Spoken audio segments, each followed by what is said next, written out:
첫 번째 시리즈 서울 경기의 주거건축 개발 방안에 대해서 세미나를 시작을 하도록 하고요. 먼저 강부성 회장님의 인사 말씀 듣도록 하겠습니다. 예, 안녕하세요.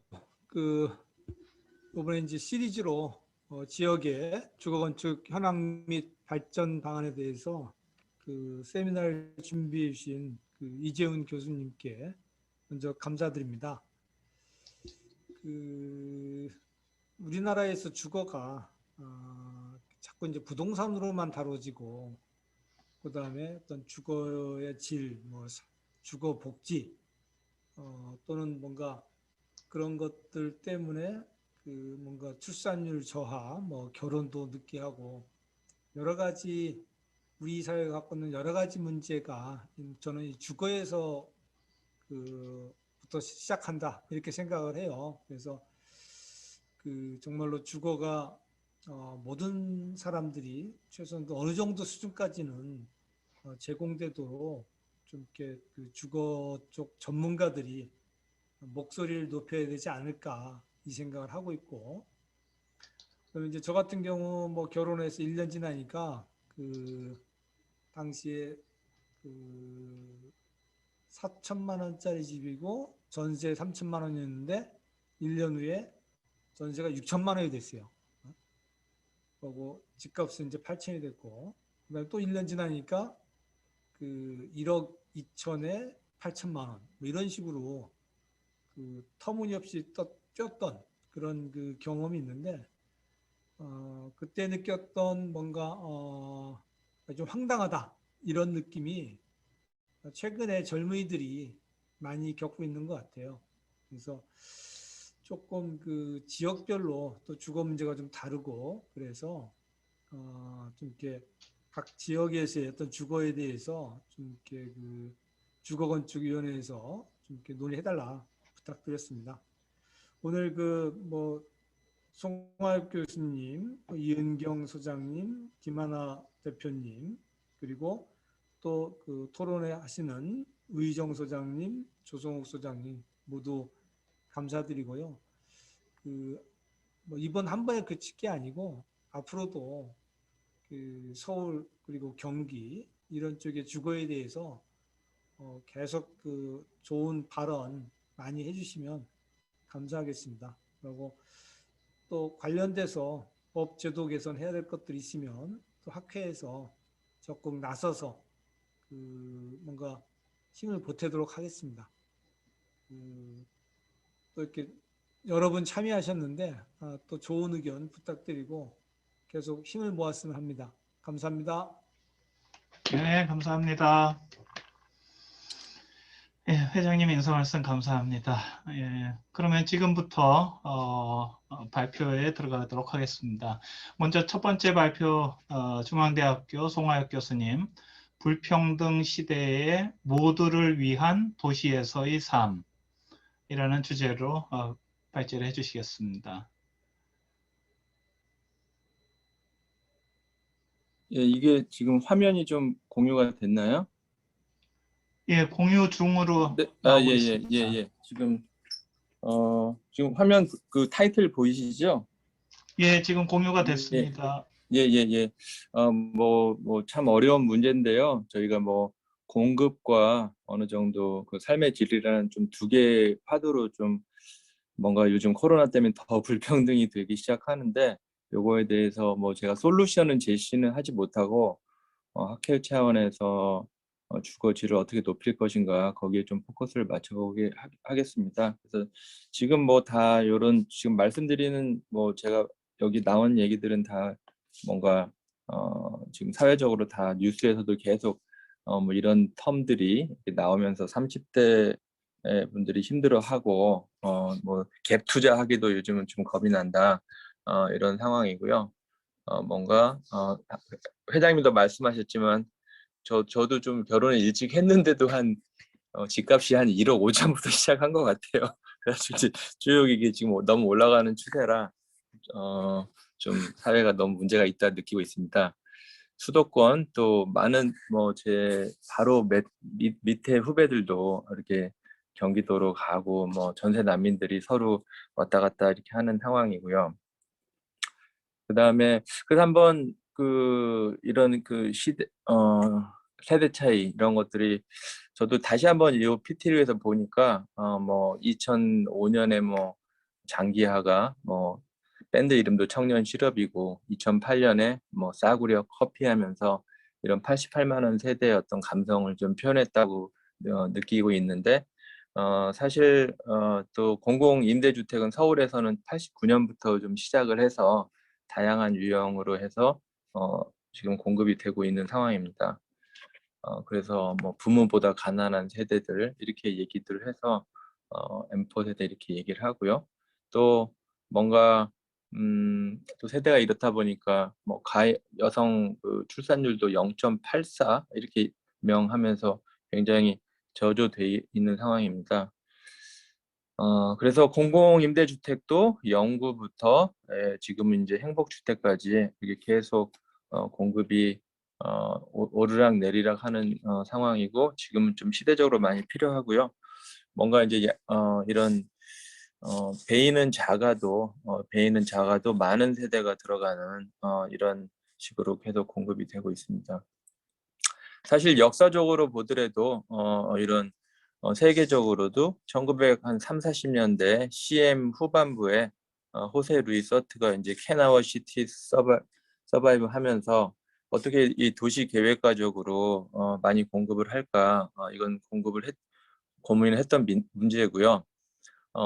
또 저희가 알고 있는 한 1960년대 뉴욕에서도 보면 그 시티 커미셔너인 로버트 모제스는 막 도시 하이웨이도 하면서 어떤 교통과 공급으로 포커스를 맞추고 또 한국어로도 번역된 제이콥스 책은 그게 아니다. 이런 커뮤니티에서 어떤 이런 스몰 스토어가 중요하다 하면서 공급과 어떤 그 삶의 질이라는 이슈는 계속 상충하면서 어떻게 이제 균형을 맞출까 하는 그 이슈가 이제 저희 이 문제라고 생각됩니다. 그래서 지금 그런 질적 공급에 대한 고민이 필요하고 뭐 요즘 서울시장 선거도 보면은 이경훈 교수님이 재미있게 표현하셨는데 묻고 더블로 하면서 많은 정책들이 좀 전문가로서 저희가 듣다 보면은 이게 공상과학 만화가 아닌가 할 정도로 좀 많은 얘기들이 좀 나오고 있습니다. 그러고 제가 봤을 때는 어떤 그런 서울 경기로의 가속화가 앞으로 이런 GTX나 뭐 하이퍼튜브가 아무래도 지금 한 10년 후를 예상을 하더라고요. 그러면서 가속화될 것도 같고 실제로도 뭐 그런 삼성역 주변에 삼성중앙역, 청담역 이런 데역까지도 지금 가격들이 많이 올라가 있는 상황입니다. 그러면서 저희가 결론적으로는 필요한 게 지금은 어떤 청년 주거, 행복 주거도 얘기 많이 하지만 사실은 전통적인 어떤 그 4인 가구 아파트에 를 좀 편히 살 수 있는 제도와 어떤 정책이 필요하다 생각하고 있습니다. 그래서 뭐 나중에 하이퍼튜브가 되면 이제 반나절 생활권이라고 될 것 같은데 뭐 이런 서울 주변부와 이런 이쪽 두 군데, 뭐 세 군데, 네 군데가 결국은 반나절로 움직이면서 점점 더 이런 그 거점 지역이 이제 좀 더 집중화되는 지금보다 더 집중이 좀 일어날 것 같다는 우려가 많이 듭니다. 그래서 적절한 공급 증가도 필요하다 생각하고 있고요. 그래서 민간 단지가 이제 많이 어떤 그 사회적 문제를 만들었는데 저도 이제 쭉 중앙대가 흑석동에 있기 때문에 뭐 여담으로 치면 저희도 좀 직주 근접적인 접근해서 이렇게 좀 주변 상황을 많이 이렇게 교수님들하고 얘기를 하는데 뭔가 이렇게 반포가 지금 많이 뭐 이렇게 이끌었는데 보면은 뭐 여기 이쪽 이미 지어진 어떤 아크로 리버뷰부터 시작해서 지금 뭐 이쪽도 땅이 비어 있고 이쪽도 완공이 되고 여기도 할 거고 뭐 여기도 지금 할 거고 여기도 좀 한 대가 있고 막 그런데 잘 보니까 이쪽은 좀 지구단위 계획이 좀 없었더라고요. 뭐 한강의 어프로치가 기존의 어떤 토끼굴 같은 걸로 다 되긴 하는데 뭔가 좀 이 지도를 보더라도 좀 파편화돼 있었다. 그래서 오히려 그런 삶의 어떤 공공적인 틀에서는 좀 많이 보탬이 되지 않았다 생각하고 있고요. 아코르 리버파크 아파트도 도서관이 꼭대기에 있는데 못 가게 하고 뭐 그런 상황이고, 앞으로 이제 지금 뭐 요즘 뭐 이쪽이 뜨고 있는데 이쪽에서는 좀 가능하지 않을까. 그래서 그림을 저도 찾아봤더니 이런 어떤 녹지축, 한강으로의 녹지축과 보행축을 이렇게 쭉 생각하고 있어서 최근에 제가 개인적으로 작년에 참여한 어떤 상계 5단지의 어떤 원팀에 참여했었는데, 뭐 이런 아파트의 이런 부분들을 지단에서 좀 짜야 되지 않겠냐, 많이 단지를 여는 반격을 해야 되겠다 생각을 하고 있고요.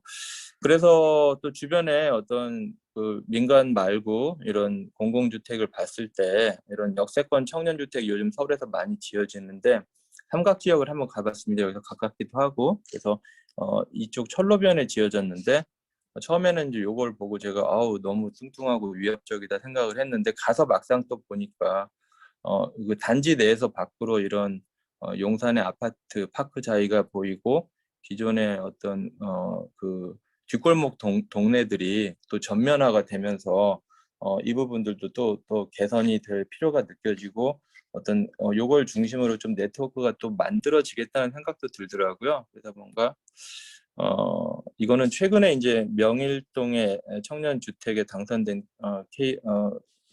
예인데, 저 강동구 명일동은 또 그 길들이 많이 이렇게 면한 땅 위에 위치해 있어서 아래 어떤 주민센터와 어떤 도서관들, 어린이집들, 뭐 수영장, 이런 SOC들이 하부에 저층부에 있고, 상층부에 이제 청년 주택인데, 이렇게 그 배치도를 보더라도 이렇게 많이 이렇게 열어놓은 안이 좀 당선이 돼서 이런 골목길의 코드에 맞다 생각을 하고 있거든요. 그래서 좀 이런 식으로 청년 주택이, 공공주택이 서울에 들어갔으면 좋겠다 생각하고 있습니다. 그래서 이런 열린 공간이 연속되고, 뭐 루프탑이나 중층에도 이런 공공 공간이 마련되고요.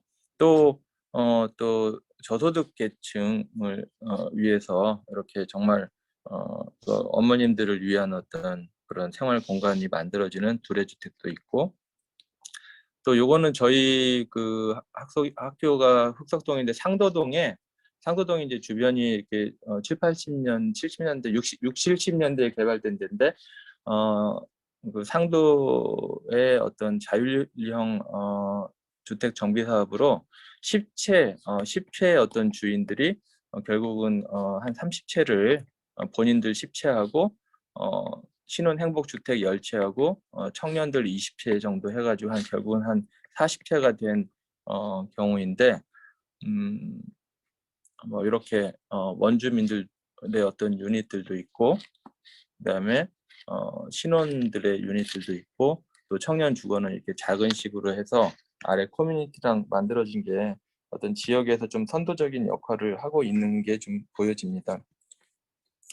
그리고 이런 그 맞벽 건축 그 자율주택 정비 사업을 하면서 건축 협정에 의해서 맞벽 건축으로 제기동 근처에도 이런 안들이 지금 제안되고 있고요.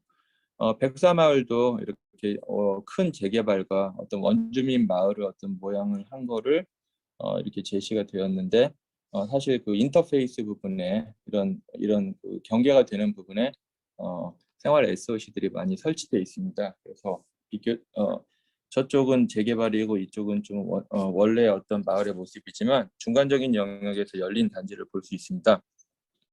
그리고 이것도 작년에 제가 조금 관여를 했다가 실행은 결국은 자금 조달이 안 돼서 실행을 못했는데, 계획을 못했는데, 하계 5단지, 아까 제가 1989년부터 지은 임대주택 중에 하계 5단지가 있는데 용적률이 굉장히 낮습니다. 그래서 이거를 생활 SOC들을 다 하부에 배치하면서 용적률을 높이는 계획이 있었는데 좀 자금 문제로 실현이 안 됐고요. 하여튼 이런 그 상황 속에서 지금 이제 뭔가 이런 공공주거 중산층을 위한 이것도 필요하다고 느껴지고 있는데 어떤 그런 뭔가 지금 이렇게 셀 형식으로 돼 있는 거에서 좀 벗어나는 그런 공공주거가 필요하다고 느껴지고 있고요.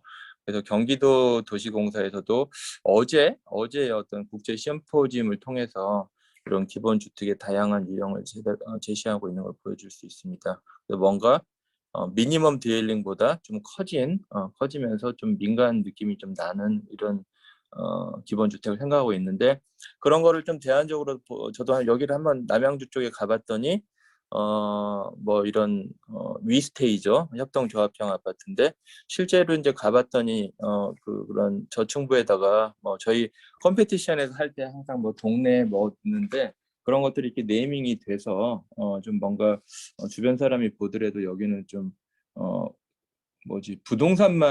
부동산 업체들만 이렇게 입점하고 있는 형태가 아니어서 좀 재미있게 좀 봤고요. 또 이런 장기 전세 공급을 하면서 또 그다음에 또 머무를 수 있는 어떤 그 건설회사의 혜택뿐만 아니고 좀 공공의 어떤 지원이 필요한 형식이 필요하고요. 또 결론적으로 뭔가 이게 젊은 세대들하고 얘기를 해보면 뭐 한 30년, 40년 정도 이렇게 좀 살 수 있는 공공 자가 주택이 있으면 좋겠다 이런 얘기들을 30대에서 많이 얘기들 하더라고요. 그래서 뭔가 세대 맞춤형 주거 서비스도 필요하고 민간 주택과 비슷한 레벨의 어떤 그 임대도 어떤 유형 재분류를 통해서 커뮤니티도 좀 세분화하는 게 필요하다고 생각되는데 결론적으로는 뭐 그 LH나 어떤 국토부에서도 얘기하지만 이렇게 저희가 우리나라가 이렇게 G10으로서의 어떤 도시화 건축에서 사는 자존감이 좀 부여되는 환경을 만들어야 된다 생각하고 있고요. 그래서 어떤 청년 대상, 신혼부부 대상 유형을 좀 분류하는 것들이 좀 필요하고 뭐 기본주택에서도 이런 것들이 뭐 제한되고 있거든요. 그리고 신혼 희망타운 그때 한 거에서도 신혼 희망타운이지만 뭔가 복도형이지만 좀 다른 모습이 보여지고 또 토론 여기 참여하시는 우의정소당의 어떤 그런 신혼희망타운도 뭐 중층이나 저층이나 뭐 고층 사진이 좀 잘렸는데 위에 이제 다양한 레벨에서 집합성이 보여지는 것. 그다음에 이것도 조성욱 소장님이 한 거지만 어떤 단독 주거에 대한 필요도 느껴지는데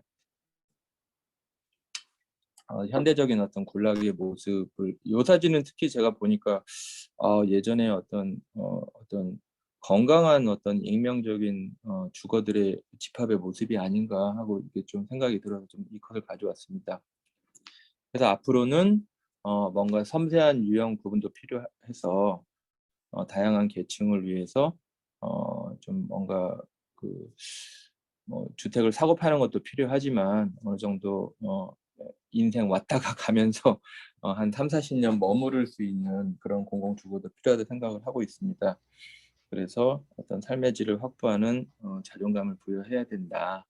그래서 지금은 이렇게 좀 나눠져 있어서 사실 또 작년에 LH에서 저도 이제 유형 통합 공모 관리를 하면서 봤는데 잘 섞이니까 좋긴 한데 또 이러다 보니까 이제 그런 그 SOC가 좀 적확히 이렇게 좀 적용이 안 되더라고요. 그래서 그 계층을 위한 적합한 SOC 공급이 좀 필요하다 생각을 하면서 결국은 공급적인 측면에서 이런 제도적인 방식이 필요하지 않을까 생각하고 있습니다. 그리고 그 뒷부분은 좀 그래서 삶의 질이라는 측면에서 특히 요즘 이제 코로나 시대이긴 한데 뭔가 어떤 공간을 요구하나 이렇게 좀 감성적으로 생각을 해봤을 때 뭐 이런 현재는 좀 사회적 거리를 두면서 뭐 감정적인 정립을 하고 불평등이 극화되고 즐기기가 어렵고 뭐 이런 두려움 같은 게 있잖아요, 환경에 대한. 그래서 현재 이제 이게 이런 그 사무실에서도 일어나는 변화이기도 하고 또 삶에서는 막 발코니도 필요하고 하면서 해외 건축가들도 이런 그런 백투 노멀 하면서 그런 평범한 삶으로의 회귀를 좀 많이 주장하고 있거든요. 그래서 집에서도 좀 뭔가 외부를 보면서 이렇게 다양한 레이어적인 공간으로 발코니 앞이 보이면서 도시가 보인다거나, 아니면은 이건 시골의 모습인데 뭐 루미 스트릿에서 골목에서 이렇게 뭔가 회합을 할 수 있는 어떤 이런 상황들. 그 다음에 이런 다세대 주택군이 문제이기도 한데 이럴 때면 학교도 있고 주차도 막 돼 있어서 복잡한데, 이런 그 입체 주차장을 통해서 주차도 해결하고 공원도 만들어주는 입체적인 도시 방법이 필요하다. 이것도 제가 그 노임대단지 개선에 참여한 건데, 이런 그런 아래 공간을 이런 벙커 같은 공간을 생활 SFC로 바꾸는 것들. 그래서 정리를 해보면 이제 집이나 밖에서 뭐 이런 요소들이 계속 이제 필요하다고 생각을 하고요. 그래서 좀 삶의 질적인 측면에서 좀 저희가 뭐 이렇게 건축적인 어떤 감성을 좀 불평등하지만, 집값이 많이 차이 나서 불평등하지만 건축적인 감성, 어떤 도시 공공 공간에 대한 공유 감정을 가지려면, 어떤 그 이문재 시인이라는 분이 있는데, 이분이 저도 항상 세계관 이런 말을 했었는데, 세계감이라고 얘기하면서 우리는 하나의 관점이기 전에 무수한 감점이다, 감각의 점이다 하면서 감성의 회복을 외치시더라고요. 그래서 그 감점이란 말에 저도 좀 공감을 하면서 이런 불평등하지만 어떤 모두를 위한 어떤 공간감이 만들어졌으면 좋겠다. 그래서 집과 집 밖에서 각각 개인이 공간의 주체가 되면서 우리가 도시에 공존하면서, 또 그런 감각들이 교차되면서 이제 공간이 또 해석되고 이용되면서 의미들이 축적이 되고, 또 그래서 타인에 대한 어떤 공간에 대한 감정의 교감도 되면서, 이거 뭐 굉장히 해피한 얘기인데 전체적으로 이런 감점들이 문명화되면서 이런 그 공공의 삶의 질, 뭐 그다음에 사적인 삶의 질, 또 이런 공급의 어떤 그런 공공에서 서포트하는 공급, 이런 게 돼야지 않을까. 그래서 뭔가 저희 학교에서는 막 그런 정치적인 이렇게 물론 제도도 필요하지만 이렇게 건축 학회로서 좀 뭔가 그 너무나 공급에 치우쳤다기보다 삶의 질을 좀 만족할 수 있는 이런 방법도 좀 필요하다고 생각하고 있습니다. 그래서 이렇게 제 발표를 마치고 뭐 나중에 또 토론에 참여하겠습니다. 감사합니다. 예, 송하혁 교수님 수고하셨습니다. 네. 짧은 시간에 많은 내용을 보여주시려고 그러다 보니까 좀 너무 빨리 진행이 돼서 좀 이해하는데 어려운 점이 있었을 수도 있을 것 같은데요. 그래도 이 건축하시는 분들이니까 화면 보여진 슬라이드만으로도 전달하고자 하는 사항들이 잘 전달됐을 것 같다는 생각이 들고요. 마지막에 말씀하신 감점이 굉장히 공감대가 많이 가네요. 우리 개개인들은 하나의 점이고 그 점들이 하나의 감정을 갖고서 이 도시 속에서 감점으로서 행복한 삶을 살 수 있도록 건축이 역할을 해야 되지 않나 그런 생각이 듭니다. 예, 아무튼 발표하시느라 감사합니다. 그리고 늦게 오신 분들을 위해서 잠시 공지를 드리면은 오늘 원래 발제 두 번째로 이은경 소장님이 하시기로 했었는데요. 내용상 세 번째랑 순서를 바꾸는 게 좀 낫겠다 싶어서 먼저 김하나 소장님께서 발표를 하시고 그 다음에 이은경 소장님이 세 번째로 발제를 하시겠습니다. 그러면 두 번째로 서울 소셜 스탠다드의 김하나 대표님께서 새로운 땅의 풍경, 1인 가구 주택 공급 전략이라는 주제로 발제를 해주시겠습니다. 네.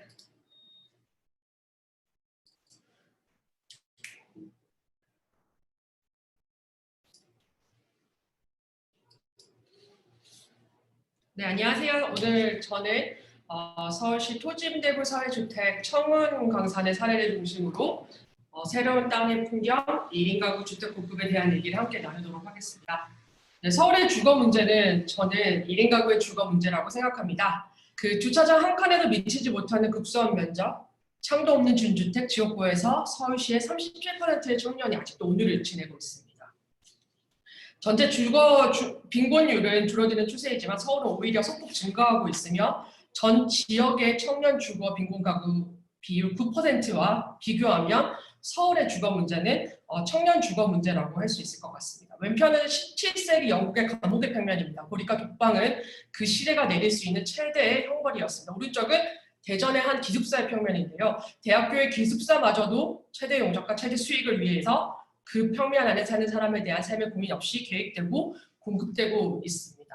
사실 저는 이 주택 한 칸의 크기보다 이 주택들이 집합하는 방식, 즉 집합주택을 구축하는 방식이 더 큰 문제라고 생각해서 개인의 전용 공간 한 칸의 크기를 오히려 줄이고 전용 공간들이 만나는 공용 공간의 기능과 가치를 더하여 집합주택 내부의 경험을 재편집하고자 하였습니다. 그래서 1인 1실 독립된 개인 공간을 가지면서도 화장실을 공유하는 쉐어하우스 공유주택을 기획하고 운영하고 있습니다. 주택이 단지 잠만 자는 공간이 아니라 집을 매개로 여러 가지 만남이 교차되고 관계가 형성되는 것을 발견하였습니다. 즉 1인 가구의 고립이나 저층 주거지의 여러 문제에 대해서 유의미한 변화를 가져올 수 있는 가능성을 발견하고 이런 긍정적인 영향을 만드는 것을 목표로 사회주택을 공급하고 있습니다. 사회주택은 사실 주택의 유형이라기보다 공급의 유형에 가깝습니다. 그 공급 유형인데요. 주택 공급의 관점에서 그동안 공공은 공급 성과에만 집중해서 수요가 없는 곳에 공급 호수만 늘려왔고요. 민간은 오직 비싸게 팔 생각, 분양을 할 생각만 가지고 주택을 공급해왔다고 생각합니다.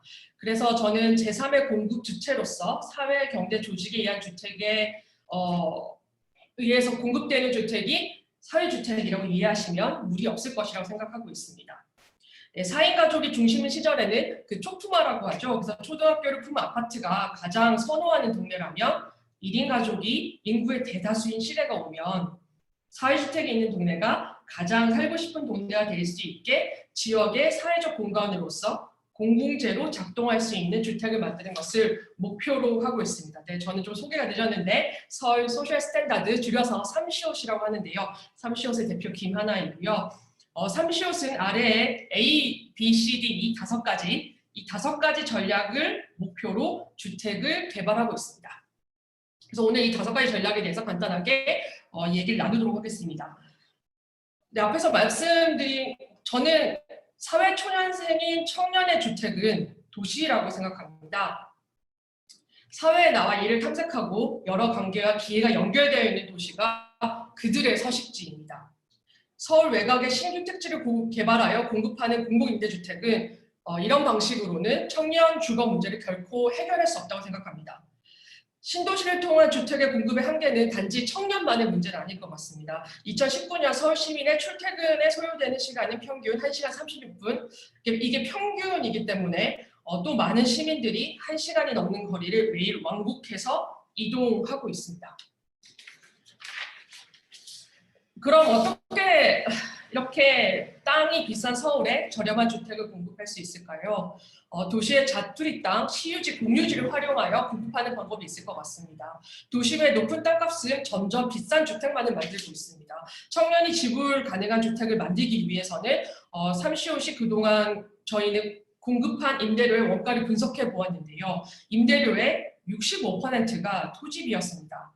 그럼 이 토지비만 없으면 반가 월세가 가능하지 않을까? 이렇게 생각을 하고 이 토지비를 삭제하기 위한 전략을 수립하였습니다. 2020년 SH에서는 주택 가격에서 토지비가 차지하는 비중이 70에서 90%를 달하는 것을 분석하고 있으니까 대량으로 공급하고 이 건축비가 줄어들게 되면 임대료에서 토지가 차지하는 비중이 더 커진다는 걸 알 수 있는데요. 점점 도심의 좋은 입지에는 임대주택을 공급할 수가 없게 되는 것이었습니다. 그래서 서울에 청년을 위한 임대주택을 지을 땅은 정말 없는 게 아닌가 이런 생각을 했고 그렇기 때문에 한강 다리 위에서라도 이렇게 임대주택을 공급하자는 제안을 지지하지 않을 수 없을 것 같습니다. 그럼 서울에는 이런 공유지가 얼마나 많이 있을까요? 사실 35세 무중력 지대에서 창업을 하였고요. 서울시가 제공한 청년 활동 공간인 무중력 지대는 미군 주류 창고 부지였던 캠프 그레이에 입점하고 있어서 임시로 조성된 공간이었습니다. 이때 이렇게 보이는 도시 텃밭으로 사용되고 있는 대방역에 바로 붙어있는 이 큰 부지에서 생활하면서 서울에 꽤 많은 땅이 여러 가지 이유로 비어 있다는 것을 발견하게 되었습니다. 사실 용산 메인 캠프 외에도 서울에는 미군이 관여한 크고 작은 부지들이 많이 있습니다. 이것을 청년을 위한 임대주택으로 레노베이션 해보면 어떨까요? 나아가 서울시는 민간 소유의 토지를 매입해서 사회주택으로 공급하는 토지 지원 리츠 모델도 수행하고 있는데요. 서울시는 토지 매입 자금만 투자를 하는 거고 저희와 같은 민간 사업자, 즉 사회적 기업이 주택 건설비를 조달하는 토지 임대부 사회주택 모델을 시세보다 저렴하게 주택을 공급할 뿐만 아니라 사유화된 도시에 공공이 보유하는 땅을 축적할 수 있는 주요한 기능도 있다고 생각합니다. 청와대 바로 옆 자투리 땅을 개발해서 지금 보시는 것과 같이 11명이 사는 임대주택을 개발해서 운영하고 있습니다. 이런 시유지를 활용하여서 토지 임대부 주택을 확산하기 위해서는 임대주택이 어떤 사회적 가치를 창출하는지 모두가 동의하는 이런 사회적 수기 과정을 거쳐야지만 가능할 것이라고 판단됩니다. 두 번째 전략은 도시를 분절하는 용도지구를 혼합하여 직주가 혼합된 주택을 만드는 것입니다. 세부적으로는 도시의 유용도를 주택으로 전환하여 공급하는 방법입니다.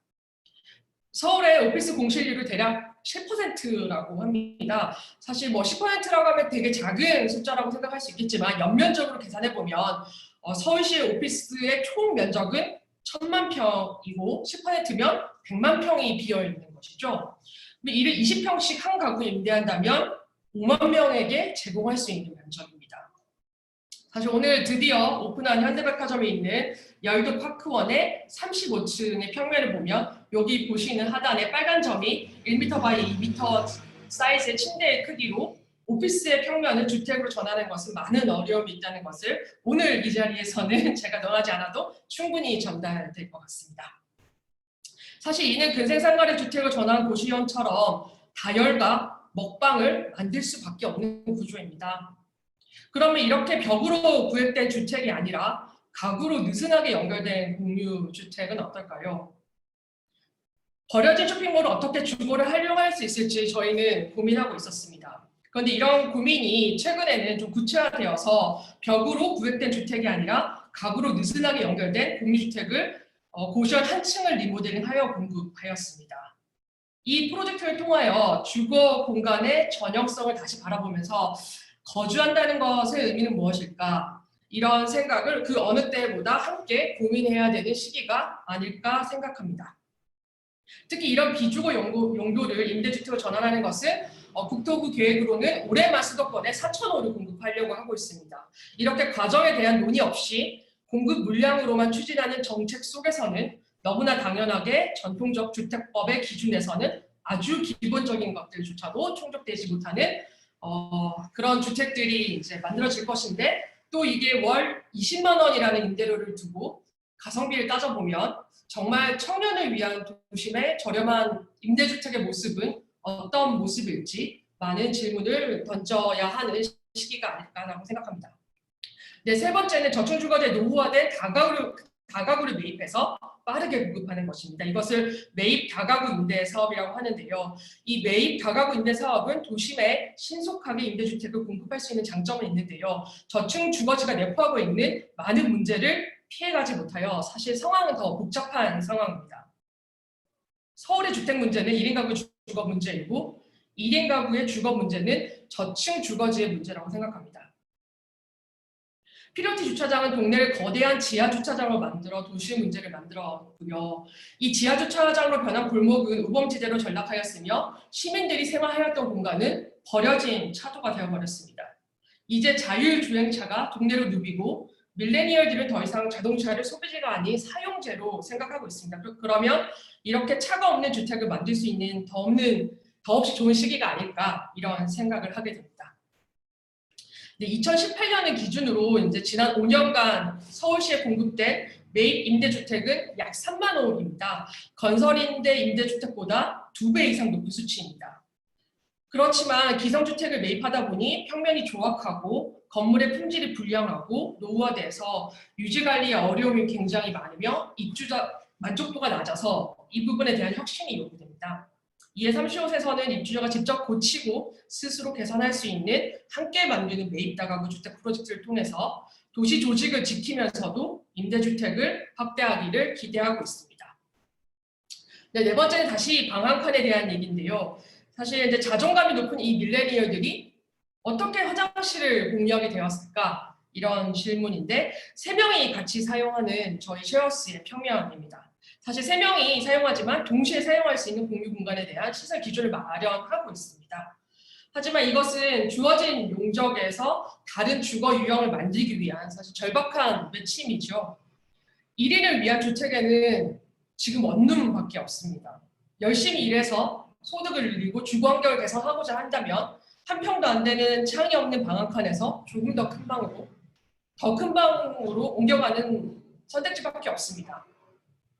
따라서 민간에서는 새로운 주택 유형에 대한 많은 연구와 개발이 요청되고 있고요. 공공에서는 14제곱미터라는 최저 주거 기준을 상향할 때라고 생각합니다. 지난 7년 동안 저희는 발코니 확장을 하고 난 후에 18m 제곱의 면적에 갇혀서 정말 많은 평면을 궁리했습니다. 그러나 작년 2020년 사회적 거리두기 속에서 집에서 보내는 시간이 길어지면서 왜 이 박스에서 고통받고 있었었는지 이렇게 평면을 연구할 에너지를 최저 면적 기준 상향을 위해서 사용했으면 어땠을까 하는 후회가 밀려오는 요즘입니다. 네, 마지막으로 지속 가능한 공법인데요. 청운 강사는 나무로 만들었습니다. 사실 목재가 중요하다기보다 조립식 공법, 지속 가능한 구조에 대한 고민의 결과였습니다. 예, 조립식 구조로 높은 천장고를 가지거나 따뜻한 실내 분위기는 덤으로 획득하였습니다. 사실 이 프리컷 수준의 아주 낮은 공업화 단계이지만 지금 보시는 캐나다의 사례처럼 외장까지 한 번에 더 나아가서는 한 채를 한 번에 프리팹 시공과 관련해서 이런 여러 가지 제도적 지원이 저렴한 임대주택 시공을 위해서는 더없이 필요한 시점인 것 같습니다. 지난 10년간 서울시에서 공공이 청년을 위해 공급한 임대주택은 철로 위에 데크를 만들어 공급한 가자 행복주택이 유일합니다. 최근에는 역세권 2030이 입주를 시작했지만 아직 300호가 되지는 않았습니다. 가자 행복주택은 362명을 모집하였는데 17,000명이 지원을 하였습니다. 서울시 공공임대 신규 계약자의 84%가 40대 이상입니다. 임대주택 거주자 평균 연령은 56세입니다. 그렇기 때문에 서울시의 주택 문제는 곧 청년의 주택 문제입니다. 하지만 이게 과연 청년만의 문제일까요? 4인 가족은 더 이상 보편적인 가구 구성이 아닙니다. 사실 나이와 상관없이 여러 가지 이유로 인구는 줄어들고 있지만 집이 필요한 가구의 분화는 가속화되고 있습니다. 즉 저는 가족이라는 국가 통치 단위는 붕괴되었으며 가족을 중심으로 하는 여러 제도들은 근본적인 정비가 필요한 시점이라고 생각합니다. 인구 구조보다 노동의 변화라던가 일하는 형태의 변화가 주거 모습을 더 급속하게 바꾸고 있다고 생각하고 있습니다. 1인당 생산성은 꾸준히 증가하여 부모 세대에 비해서 발생할 수 있는 부의 크기는 더 커졌지만 굉장히 불안정한 고용 속에서 예측 불가능한 변동성에 대응하는 삶의 불안은 점점 더 커지고 있습니다. 그래서 오히려 밀레니얼들은 직장을 이동하면서 거주지도 이동하는 삶을 너무나도 당연하게 생각합니다. 일하고 싶어도 일을 할 수가 없는 시대, 소득이 없는 시대에 소득 기준에 따른 주거복지 정책은 더 이상 작동하지 않는 것 같습니다. 즉 오랫동안 한 집에서 편하게 지내는 것만으로 주거복지는 충족되지 않는 것 같습니다.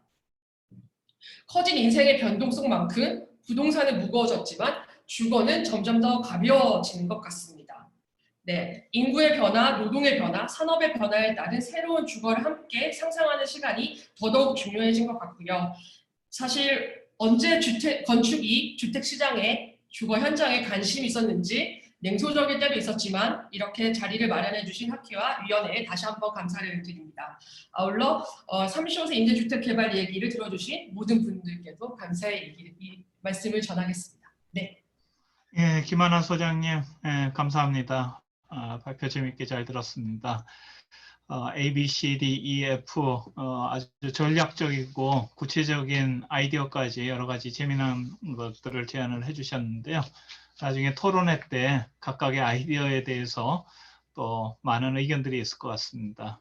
또 발표한 내용을 보면서 1인 가구, 청년 가구가 왜 도시 속에 살아야 하는지 아마 청년들은 공감을 하고 있을 것 같습니다. 그 속에서 새로운 땅을 어떻게 또 개발할 것인지 아무튼 굉장히 새로운 아이디어들을 많이 제안해 주신 것 같습니다. 감사합니다. 자, 오늘 세 번째 발제로 EMA 건축의 이은경 소장님께서 거주하는 삶, 도시의 집합주거라는 주제로 발표를 해주시겠습니다. 이은경 소장님.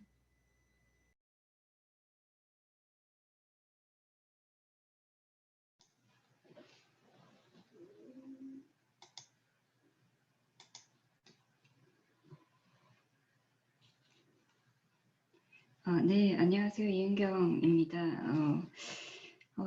앞서 처음에 송하엽 교수님께서 좀 더 일반적인 얘기를 해주셨고, 그리고 서울 소셜 스탠다드 김하나 대표님께서 1인 주거에 집중해서 그 내용을 얘기해 주셨던 데 비해서 저는 좀 더 세부적인 그냥 케이스에 대한 내용을 오늘 설명을 하고자 했기 때문에 아마 제일 마지막에 말씀드리는 게 더 좋을 것 같고요.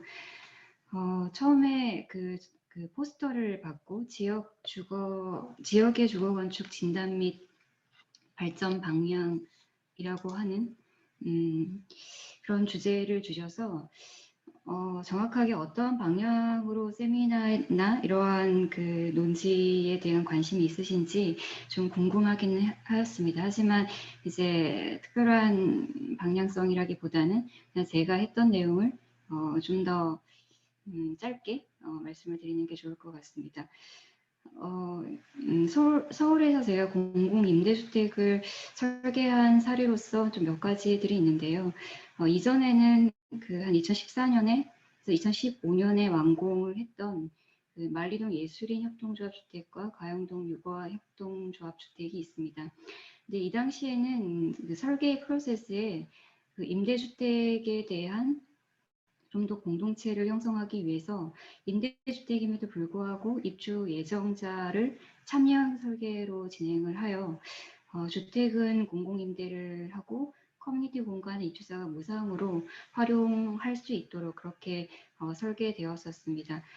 그렇게 만들었던 프로젝트의 목적은 입주자 간의 커뮤니티를 형성을 하면서도 동시에 소규모로 지어지는 공공임대주택이 주민 자치로 운영을 하기 위한 그런 의도도 있었습니다.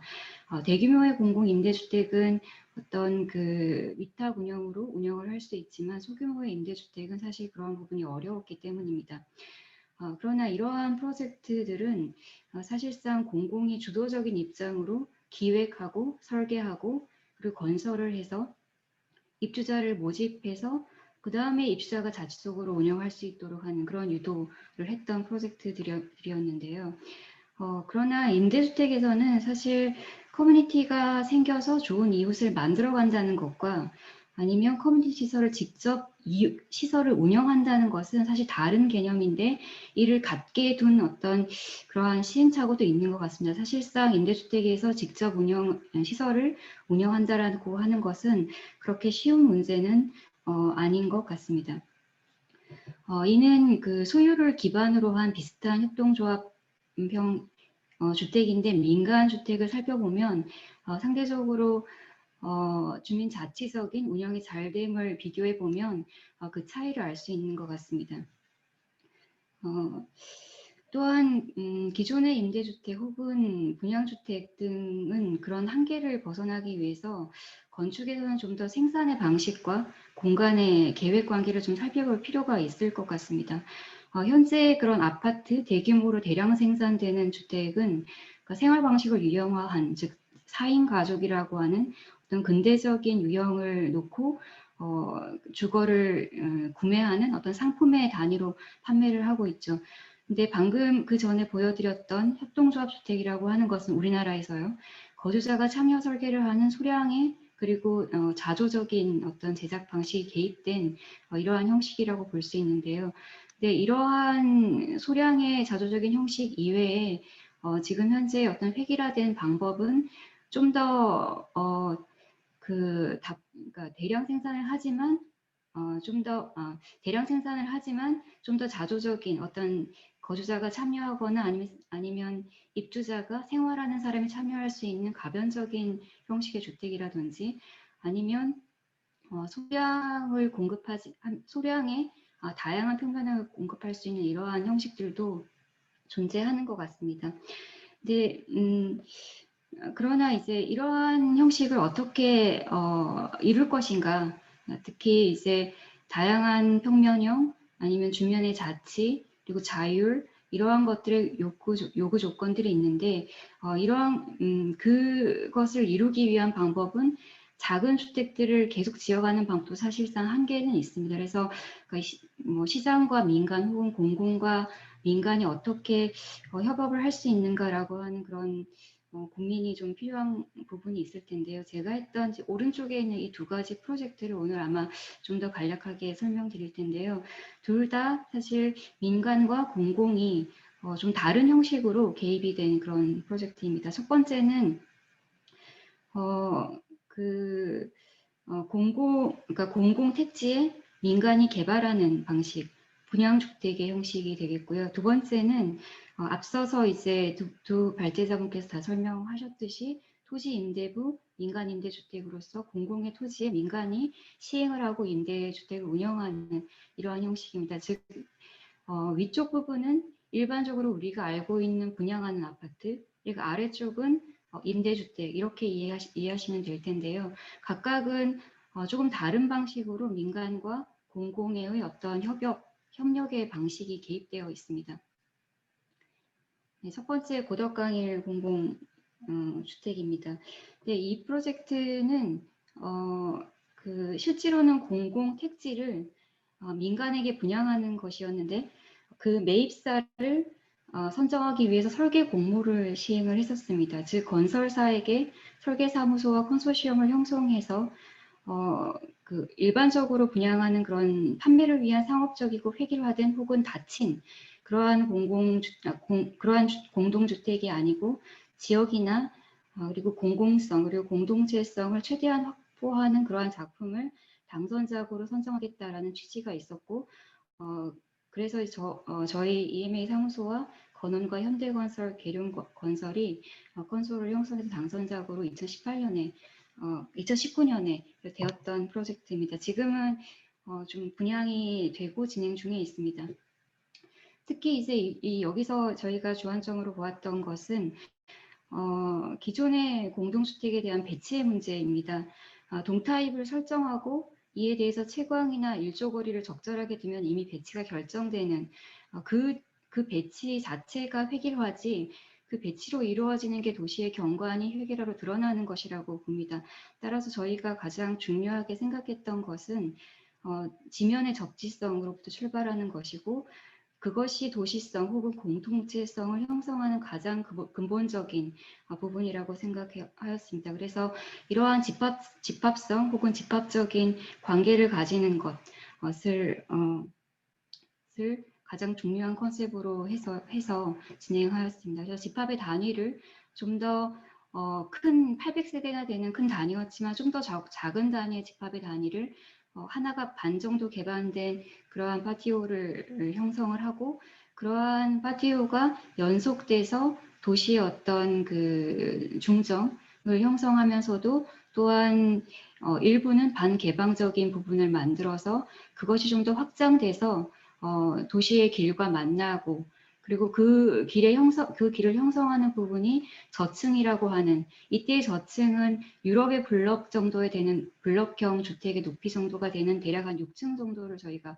보았습니다. 그래야지 적절한 밀도와 어떠한 공간의 형성을 할 수 있다고 보았기 때문입니다. 그리고 그 위로 어느 정도의 밀도를 담당하는 또 적절한 거리를 가지는 이러한 타워의 형식을 결합을 시켰는데요. 전반적인 주거의 그 분포는 50대 50 정도가 됩니다. 그래서 이렇게 만들어진 조직들은 사실상 그 적용되는 부지의 지역에 있는 주변을 고려해서 남북으로 연결되는 생활과로로 주변이랑 연결이 되고 그래서 지역과 연계를 시키고요. 또한 그 지역과의 연결로 오픈을 하는 개념이 가장 중요했기 때문에 상대적으로는 거주민들을 위한 조금 더 거주민 관계 내부의 어떤 그러니까 세미 프라이빗 혹은 세미 퍼블릭에 해당하는 부분이 이러한 중정의 형식으로 다양한 마당을 형성시키도록 하였습니다. 그리고 그러한 중정을 주변으로 해서 커뮤니티 시설을 좀 분산시켜 그 자체가 두터운 접지의 커뮤니티층을 형성하도록 이렇게 의도한 바가 있고요. 사실상 고덕강일 지구는 지구 단위 계획 보다는 좀 더 그 다른 차원의 그 마스터 플래너, 즉 MP의 그런 그 건축가 제도가 있었습니다. 그래서 MP 건축가들에 의해서 전체적인 도시의 조직이 다른 블럭과 지금 이제 해당 부지가 지금 제가 마우스로 가리키는 부분인데요. 그로부터의 서쪽과 남쪽에 있는 부지는 임대주택의 단지가 있어서 이 부지와 서로 연결하는 오렌지 네트워크라고 하는 보행길 네트워크를 형성하고 있었습니다. 그래서 이러한 보행길 네트워크를 적극적으로 민간 부지에도 끌어들이고 그러한 민간 부지 내부에 들어가는 도서관과 그리고 바이크 스테이션과 그리고 텃밭이라고 하는 어떤 세 개의 어떤 프로그램이랑 결합된 조직을 더욱더 강화시켜서 이런 보행 네트워크가 다른 부지와 함께 작동하기를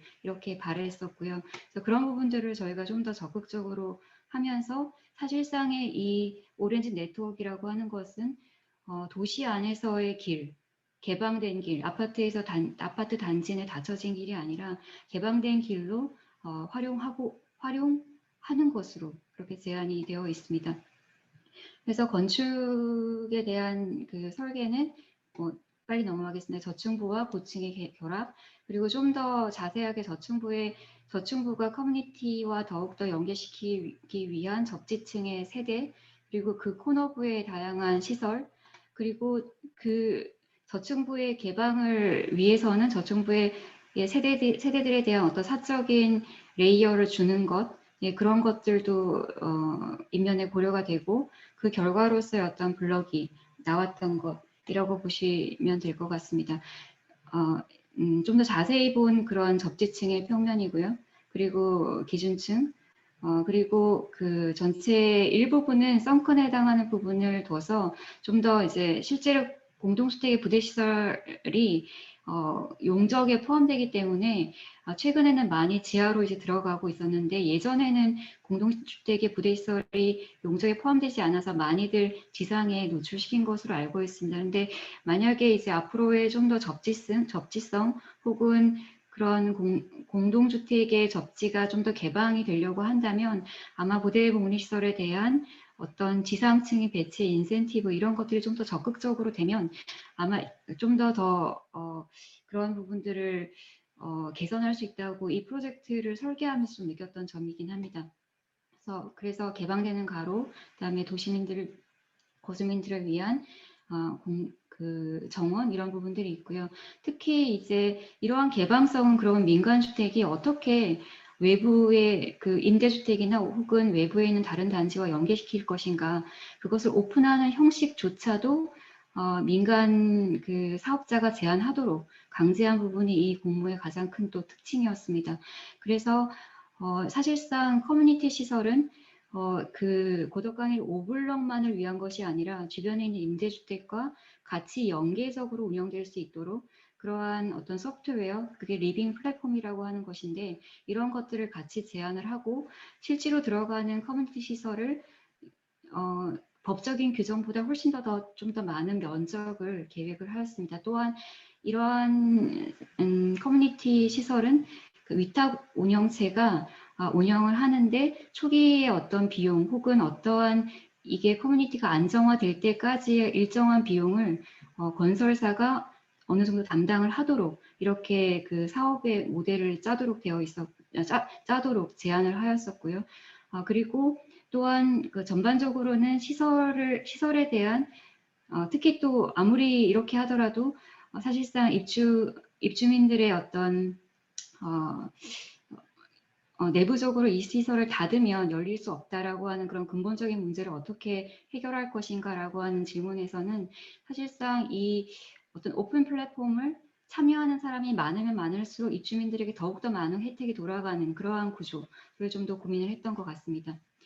네.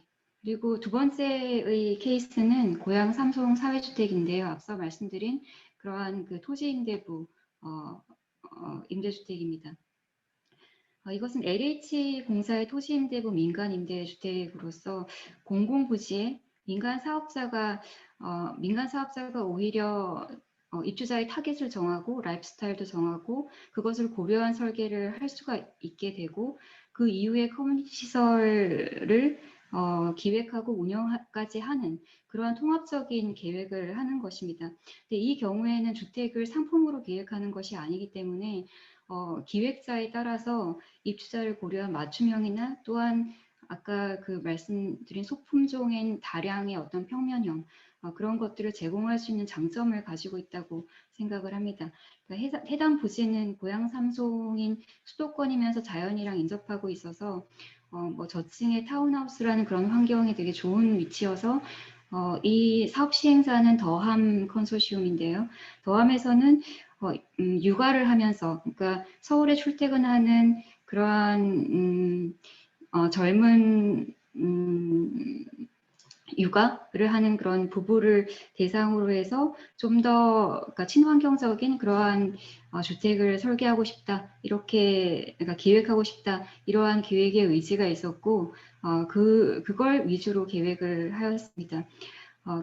그러나 이제 실제로는 저희가 계획했던 것이 지금 여기에 있는 위스테이 삼송이라는 부분인데요. 근데 더함 컨소시엄은 사실상 그 위스테이 지축이라고 하는 굉장히 가까운 거리에 한 500세대 정도 되는 또 다른 이제 토지 임대부 민간 임대주택을 지금 현재 건설 중에 있습니다. 아까 그 송학 교수님이 보여주신 것은 위스테이 별내인데요. 그것은 이미 입주해서 약 600세대 정도가 거기도 한 500세대 정도 되는 걸로 알고 있는데 입주해서 지금 커뮤니티 시설이나 이런 것들을 잘 운영하고 있는 사례이고 이 두 개의 케이스는 앞으로 이제 진행될 케이스인데 특히 위스테이 삼성은 규모가 너무 작기 때문에 위스테이 지축과 좀 더 이렇게 연계적인 활용, 연계적인 커뮤니티의 운영 이런 것까지도 함께 기획하고 있습니다. 그게 이제 여기에 해당하는 부분이고요. 실제로는 부지는 그 고양 삼성 택지개발지구이고 LH의 부지인데 그 블록형 단독 부지라고 하는 부지입니다. 사실상 이런 블록형 단독 부지는 경사가 있거나 부지의 형상이 굉장히 주택을 짓기 어렵거나 그런 것들을 일단으로 묶어서 한꺼번에 개발하도록 하는 그러한 의도를 가지고 있습니다. 그래서 사실 저희가 이제 이렇게 나왔던 부지도 옆으로 길고 굉장히 한꺼번에 계획하기 어렵긴 하였으나 처음부터 이제 기획을 했던 어린이가 있는 집들 그래서 전반적으로는 그러니까 그 단지 내에 보행자 위주의 그러니까 차가 없는 거리를 만들자라고 하는 그런 컨셉을 적용해서 수평으로 긴 길을 중심으로 위아래 집을 좀 붙여서 배치를 하고 그 길을 통해서 각 집들을 좀 마주보게 하면서도 마당이 있고 그 레이어 뒤로 집들도 있고 그 위쪽으로 테라스까지 이렇게 연계되는 좀 더 이웃이 적절한 거리를 가지면서 커뮤니티를 형성하면서도 자신의 어떤 사적인 그런 삶을 유지할 수 있는 이러한 설계로 제안을 하였습니다. 각 주택은 어느 정도 85제곱미터 정도 좀 더 넉넉한 육아를 하면서도 초등학교, 중학교 뭐 이렇게까지도 좀 더 장기간 거주를 목적으로 좀 그러한 면적으로 계획을 하였고요.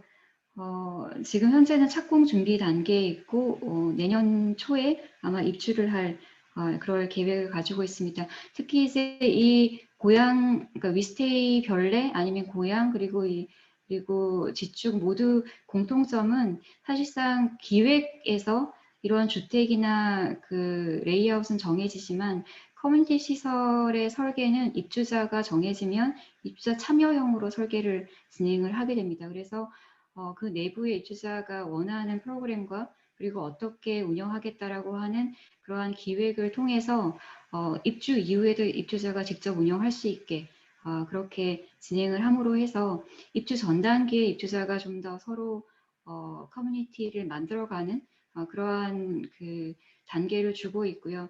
그러니까 그러한 단계는 사실상 제가 이제 앞서 보여드렸던 그런 가양동 협동조합주택 아니면 만리동 협동조합주택도 모두 존재했던 부분이긴 합니다만 그것보다 이제 민간 쪽으로 오면서는 좀 더 다른 내용은 좀 더 이 민간의 임대주택은 좀 더 장기간 거주할 수 있다는 것과 좀 더 그 민간 임대주택을 커뮤니티를 운영하는 운영자가 있다라는 것, 그리고 기획자가 또 있다라는 것이 좀 더 다른 가장 큰 차이가 있기도 합니다. 그리고 또한 지금 이 임대주택도 그렇고 앞서 뭐 분양주택이긴 하지만 이 임대주택은 분양주택보다 건설 공사비가 높지 않습니다. 그리고 일반적으로 공공임대주택에 해당하는 그 정도의 임대주택의 비용으로 짓는 그 사회주택이라고 하는 것 자체가 예산이 굉장히 빠듯하기 때문에 그 정도의 비용으로 짓지만 사실상 전체의 그런 비용의 투자를 커뮤니티 시설에 한다든지 아니면 좀 더 시설을 어떤 부분을 더 좋게 해야 입주민들이 더 잘 커뮤니티를 형성하면서 살 수 있을까라고 하는 점을 그 기획자가 함께 고민한다라는 점이 좀 의미 있는 그런 부분이 아닌가 싶습니다. 이상으로 발표를 마치겠습니다. 네, 이은경 소장님 수고하셨습니다. 거주하는 삶 도시의 집합주거라는 제목으로 사실 집합되어 있는 유니트들이 그냥 물리적으로 집합되어 있는 것이 아니라 사람들의 어떤 삶의 집합을 어떻게 이루어야 될지 하는 것과 상관되면서 그 유형이 개발돼야 된다 하는 측면에서 두 가지 사례를 자세하게 보여주셨는데요.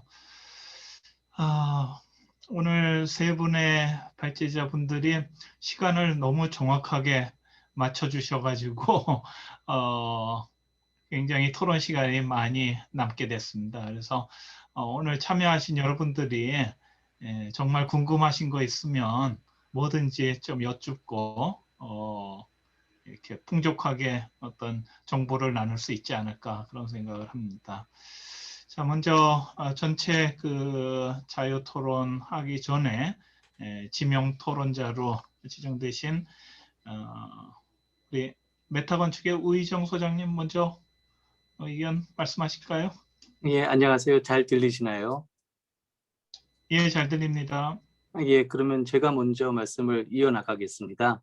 세 분의 말씀 정말 재밌게 잘 들었어요. 한 분은 학계에 계시고, 한 분은 인문학 쪽 베이스를 갖고 계시고, 또 한 분은 현장에서 설계를 하시죠. 그래서 저도 이제 건축가의 입장에서 어떤 토론을 이어나갈까 좀 고민을 해보다가 반론이나 또는 평가는 아닌 것 같아요. 그냥 설계자 입장에서 세 분의 이야기를 좀 더 이어나가서 대안까지 조금 건드려보는 태도가 중요하지 않을까 이런 생각으로 그 세 분의 이야기를 좀 각각 구분해서 조금 더 발전시켜 보겠습니다. 먼저 송하익 교수님 얘기 정말 잘 들었어요. 근데 너무 좋은 성공 사례만 보여주셔서 이 재개발 또는 재건축의 폐해라든지 문제점을 이야기하기는 조금 쉽진 않았습니다. 역시 교수님답게 강론적으로 말씀을 해주셨어요. 그래서 제가 이 송 교수님 얘기를 들으면서 어떤 생각을 했냐면 건축주가 누구지? 주민이 누굴까? 이런 생각을 조금 해봤어요. 이거 역시 건축가의 낭만일 수도 있는데 일반적으로 법적으로는 소유자, 지구 주민이라고 얘기를 하죠. 이 소유자가 주민입니다. 그런데 특히 이 서울을 기준으로 본다 그러면은 보통 재개발 지역의 세입자 비율은 80%예요. 그리고 우리가 흔히 얘기하는 원주민 재정착률, 이거는 소유자를 기준으로 해도 그렇고 세입자를 기준으로 해도 마찬가지지만 전국 평균은 40%가 넘긴 하지만 서울은 20%가 안 됩니다. 그래서 보통 우리가 이 재개발을 주민 교체 사업이라고 조금 비꼬듯이 얘기하는 오명도 있습니다. 그래서 저는 조금 이제 좀 이렇게 동떨어진 얘기일 수도 있습니다만 대부분의 재개발, 재건축 이런 내용들을 좀 민간에게, 그러니까 시설을 짓는 일은 민간 사업자, 시장에 맡기고 저는 지자체나 허가권자 또는 이렇게 공공이 할 일은 길과 공유지를 중심으로 하는 작은 건축을 통한 이 소단위의 건축을 통한 삶의 질을 개선하는 태도가 더 좋지 않을까 이런 생각을 해봤어요. 그래서 뭐 예를 든다면 서울에 한 400여 개 동이 있는데 한 동의 작은 단위의 공유지가 만들어지고 지자체들이 길을 중심으로 하는 공공성을 좋게 만드는 일에 집중을 한다 그러면 너무 사람들이 아파트에 목을 메이는 것이 아니라 공동주택이 갖지 못하는 장점들을 우리 마을에서 내 집 앞에서 느낄 수 있게 해서 전체적으로 이 아파트에 집중되는 이 사회적 현상을 좀 이렇게 해결할 수 있는 방법은 없을까? 그래서 저는 조금 더 공공 영역에 집중을 했으면 좋겠다. 이런 대안을 좀 제시하고 싶습니다. 그리고 김하나 대표님 강의는 제가 한번 전에도 발표를 들을 기회가 있었는데요. 참 굉장히 흥미로워요. 흥미로우면서 사실 저도 이렇게 옛날 사람은 아닙니다만 옛날 사람 취급을 당하는 것 같아요. 요즘에는. 왜 이런 문제들이 생길까? 이런 생각을 해봅니다. 자신의 일상을 타자와 공유하는 방식을 잊고 사는 것 같아요. 저도 어릴 때 보면은 단지라는 표현보다는 마을 또는 동네라는 말을 많이 썼어요. 근데 요즘에는 자신이 속한 주거 유형이 단지의 개념으로 바뀌는 것 같아요. 이거는 이렇게 동네의 풍경이 바뀌는 환경의 탓이 큰 것 같아요. 저는 어릴 때 제 기억을 떠올리면 이런 생각이 듭니다. 우리가 서로 다른 유형의 사람들이 뒤섞여 사는 마을이 좋았다고 생각을 해요. 누구는 부자고 누구는 조금 가난하고 누구는 문화적 욕구가 좀 큰 분이 계시고 누구는 또 이해에 관심이 없고 그래서 이 말을 하는 이유는 누군가 필요할 때 부탁을 하기도 하고 누군가한테 좀 일을 시키기도 하고 이렇게 공동성이 있는 게 좋은 말이었던 것 같아요. 근데 어느 순간부터 우리는 이제 아파트를 특히 공동주택을 사는 사람, 공급자 입장에서 계획을 하다 보니까 점점 획일화되고 비슷하게 만듭니다. 이게 문제가 되는 것은 부자는 부자들끼리 살게 되고 가난한 자는 가난한 자끼리 살게 돼요. 그리고 경제적 환경이나 문화적 수준이 비슷한 사람들이 한 단지를 이룹니다. 저도 그런 단지에 살고 있습니다. 그러다 보니까 이웃이 누구인지 궁금하지가 않아요. 저는 제 이웃에 누가 사는지 솔직히 모릅니다. 제 윗집에 누가 사는지도 모르고 그 이유가 별로 안 궁금해요. 저하고 비슷한 사람이 살 거라고 생각을 하기 때문에 시킬 일도 없고 부탁을 할 일도 없는 겁니다. 이것이 우리 마을의 공동성을 해치는 일이 아니었을까 이런 생각이 들고요. 또 공동주택을 주도하는 LH나 SH의 책임도 좀 크다고 생각합니다. 솔직히 말씀을 드리면. 왜냐하면은 이 단체들이 이 도시 설계를 하면서 아파트 주거 설계를 하면서 도시의 익명성을 강조하는 거주 환경을 만들어요. 뭐 쉽게 예를 들어 보겠습니다. 차를 타고 주차장에 차를 세우고 현관에 가서 집에 들어갈 때까지 아무도 안 만나도 돼요. 이렇게 설계를 한다는 거죠. 그래서 우연한 만남의 빈도를 줄이는 게 과연 좋은 일인가? 그래서 저는 우연한 만남이 커뮤니티로 이어지는, 우연한 만남이 공동성으로 이어지는 환경을 만들어서 아파트 엘리베이터 코어에 작은 코지안 코너 만들고 출입구에도 영예와 철수가 만났을 때 잠깐 앉아서 얘기할 수 있는 코너를 만들고 이렇게 우연한 만남을 빈번하게 유도하고 이러한 빈번한 만남이 공동성으로 이어질 수 있는 환경을 작게 많이 만드는 것이 좋다. 저는 김하나 대표님 얘기 중에 가장 동의할 수 있는 거는 너무 많은 공간을 사유 영역에서 해결을 합니다. 그렇기 때문에 고유 영역에 줄 수 있는 한계가 너무 명확했던 거죠. 그래서 철저하게 사유화되는 영역을 최소화하고 타인과 공유할 수 있는, 타자와 공유할 수 있는 방식을 배우는 것이 굉장히 중요한 것 같아요. 그래서 저는 김하나 선생님 같은 이 인문학 베이스의 분들이 굉장히 중요하다고 생각을 합니다. 마지막 세 번째로 이은경 소장님 얘기를 듣고 저는 약간 좀 감동을 받았어요. 어떤 감동이냐면은 높은 밀도가 요구되는 공동주거의 대하는 태도에 감동을 받았습니다. 아, 이렇게 설계할 수도 있었구나. 왜냐하면 저 역시 많은 공동주택을 계획을 하지만 내가 과연 저런 태도를 가졌나? 이런 생각에 감동을 받았어요. 그래서 저 조금 거창하게 얘기하고 싶다는 생각이 들었어요. 이 세 분의 모두 얘기의 공통점은 좋은 도시 구조를 만들자로 저는 이해가 됐거든요. 그렇다면 좋은 도시 구조라는 건 뭘까요? 뭐 시설, 공원, 길, 뭐 광장, 마당 이렇게 도시를 구성하는 굉장히 많은 요소들이 있습니다. 이러한 요소들이 건축으로 변환되면서 일관된 흐름을 가지면서 연속적인 경관을 형성하는 게 좋은 도시 구조라고 생각을 해요. 이러기 위해서는 결국 공동주택의 단지의 규모와 상관없이 접경부에서 어떤 이야기가 벌어지냐가 굉장히 중요하다고 생각하는데 이은경 수장님이 굉장히 그걸 잘 짚어주셨어요. 한번 예를 들어보죠. 보통 공동주택 보면은 주변부에 인접지와 경계를 갖는 녹지들이 있습니다. 완충 녹지도 있고 공공 녹지도 있고. 이게 형식은 그린의 형식을 취하고 있지만 정말 나빠요. 인식의 경계를 너무 명확하게 하는 거죠. 그렇기 때문에 저는 공공의 흐름이 자연스럽게 이어질 수 있도록 인식의 경계를 흐리는 이은경 소장님이 말씀하셨던 이게 저는 이 리미널 스페이스라는 얘기를 하고 싶은데 보통 리미널 전략이라고 얘기를 하죠. 공적 영역과 사적 영역이 서로 혼재를 통해서 경계를 흐리게 만드는 도시 구조를 만드는 거죠. 저는 이러한 태도가 정말 좋다고 생각을 했습니다. 그래서 마지막으로 하나를 더 말씀을 드리면은 역시 공동주택의 문제는 이 시설을 황금성의 대상으로 보는 시각의 문제인 것 같아요. 그렇기 때문에 세대 간의 편차를 잘 못 줍니다. 왜냐하면 나는 시세가 형성돼야 되기 때문에 다른 집과 우리 집의 편차가 없게 계획도 해야 되고 그렇게 만들어야 돼요. 근데 그러다 보니까 자꾸 획일화에 대한 문제가 생기죠. 그래서 저희 고독강일 경우에 제가 되게 좋은 느낌을 받았던 거는 서로 다른 장점을 가진 환경을 만드는 것이었어요. 모두가 한 곳을 바라보는 것이 아니라 서로 다른 곳을 바라보지만 서로 다른 장점.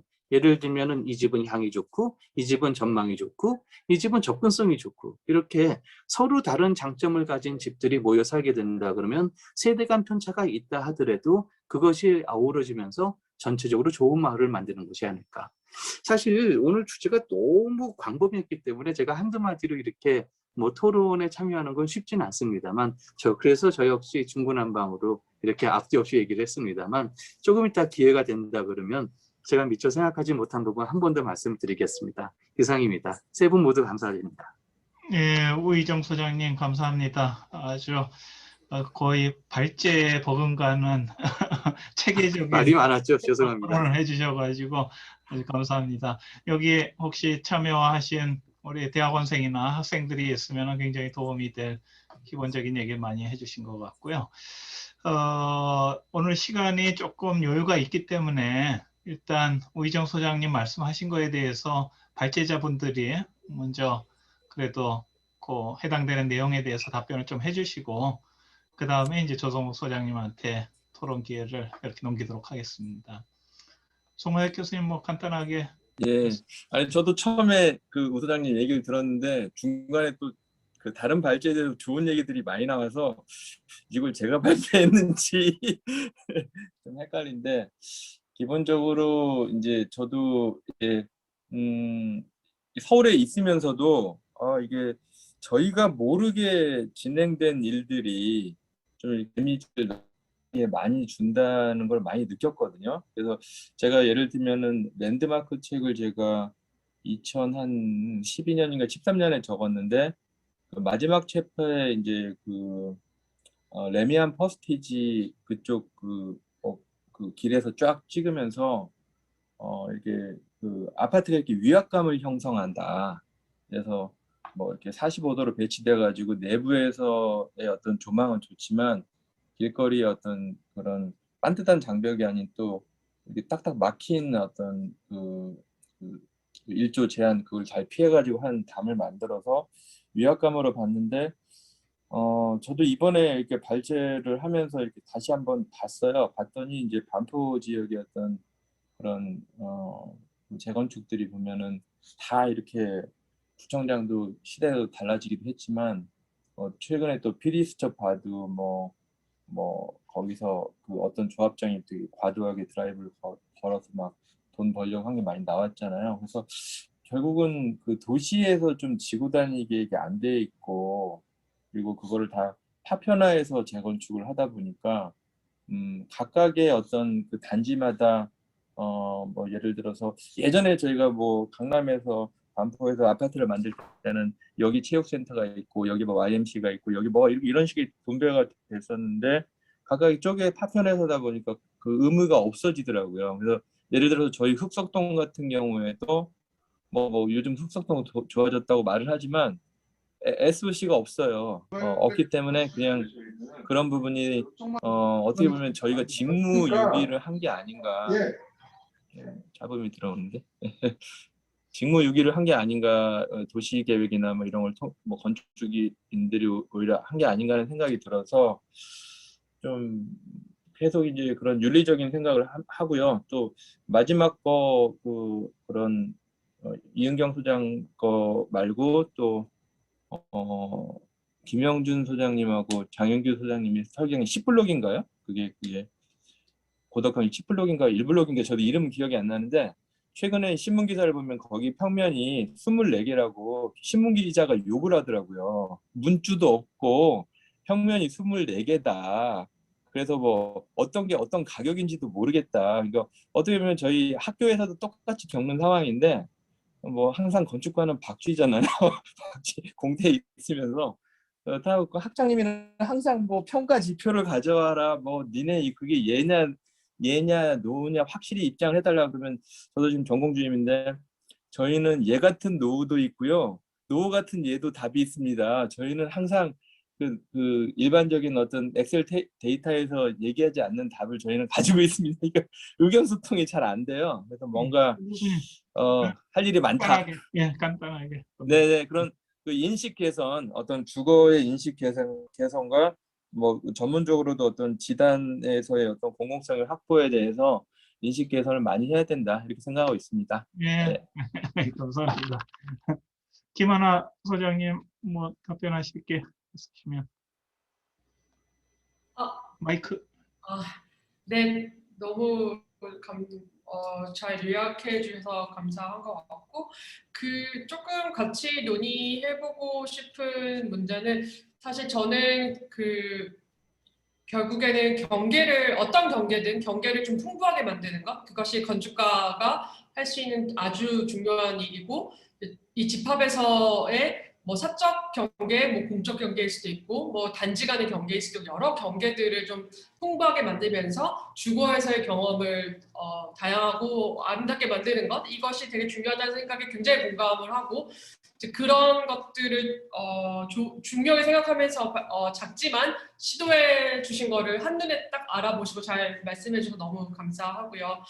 그래서 저는 임대주택이 조금 더 새로운 주거 유형으로서는 가능성이 있다라고 생각했었던 게 분양은 지금 앞에 송 교수님께서 말씀해 주셨던 것처럼 이제 동일한 잣대로 팔려야 되는 상품이기 때문에 다 모든 조건이 똑같아야 되고 그렇기 때문에 LH나 SH도 모든 건설사에서 동일한 세대의 평면이가 동일한 조건들을 굉장히 재단할 수밖에 없고 그것이 굉장히 또 소품종 대량 생산으로 싸게 공급할 수 있는 방법이기도 하고 그렇기 때문에 분양보다는 임대주택에서 뭔가 다양한 시도를 해볼 수 있지 않을까. 사실 자기의 전용 면적을 좀 줄이면 그 전용과 공용의 개념도 없을 수도 있고 소유가 좀 더 가벼우면 정말 사는 공간으로서 좀 더 평가받을 수 있지 않을까라는 생각을 했는데 또 한편으로는 이게 관리자의 입장에서도 이제 민원이나 이런 부분들이 있기 때문에 임대주택만이 답일까라는 좀 이런 고민이 있어서요. 사실 그 공적 영역과 사적 영역의 건축의 경계가 소유의 관계까지 이제 조금 4개의 매트릭스로 혼합되면서 발생하는 일들에 대해서 조금 더 같이 고민해보면 더 의미가 있지 않을까 이런 생각을 했습니다. 시간이 되면 똑같은 집들을 서로 이렇게 나눠서 가질 거냐 아니면 개성 있는 다양한 집들을 애서 살 것이냐 그 문제에 대해서 왜 우리나라는 그래야 되는지 조금 시간이 되면 나중에 다시 논의를 하도록 하고요. 일단 이은경 소장님. 네, 저도 그냥 뭐 일종의 연결된 논의라고 할 수 있을 것 같은데요. 저는 우희정 소장님께서 말씀하셨듯이 공적인 것과 사적인 경계를 최대한 우리가 흐리면 흐릴수록 더욱더 사적인 공간에 있는 사람이 더 외부와 더 관계를 맺기가 더 쉽다라고 생각을 합니다. 그래야 자기의 집을 열고 이웃과 뭐 만나고 이런 게 벌어지는 거죠. 그냥 현재 아파트가 획일화되어 있는데 옆에 있는 사람과 이야기를 안 하는 것은 너의 책임이야라고 하는 것이 아니라 그러한 공간 구조가 이미 이야기를 할 수 없게끔 만드는 것이 우리의 도시라 집합주택의 형식이라고 저는 생각을 하고 그 역시 의정 소장님 말씀하신 데 공감을 하고요. 그런 점에 있어서 아까 그 말씀하신 그런 완충 녹지 같은 이런 것들은 사실상 저희가 설계하고 있는 건축가들은 이거는 정말 없어져야 될 항목인데 계속 왜 남아있지라고 하는 것들이 많은 것 같습니다.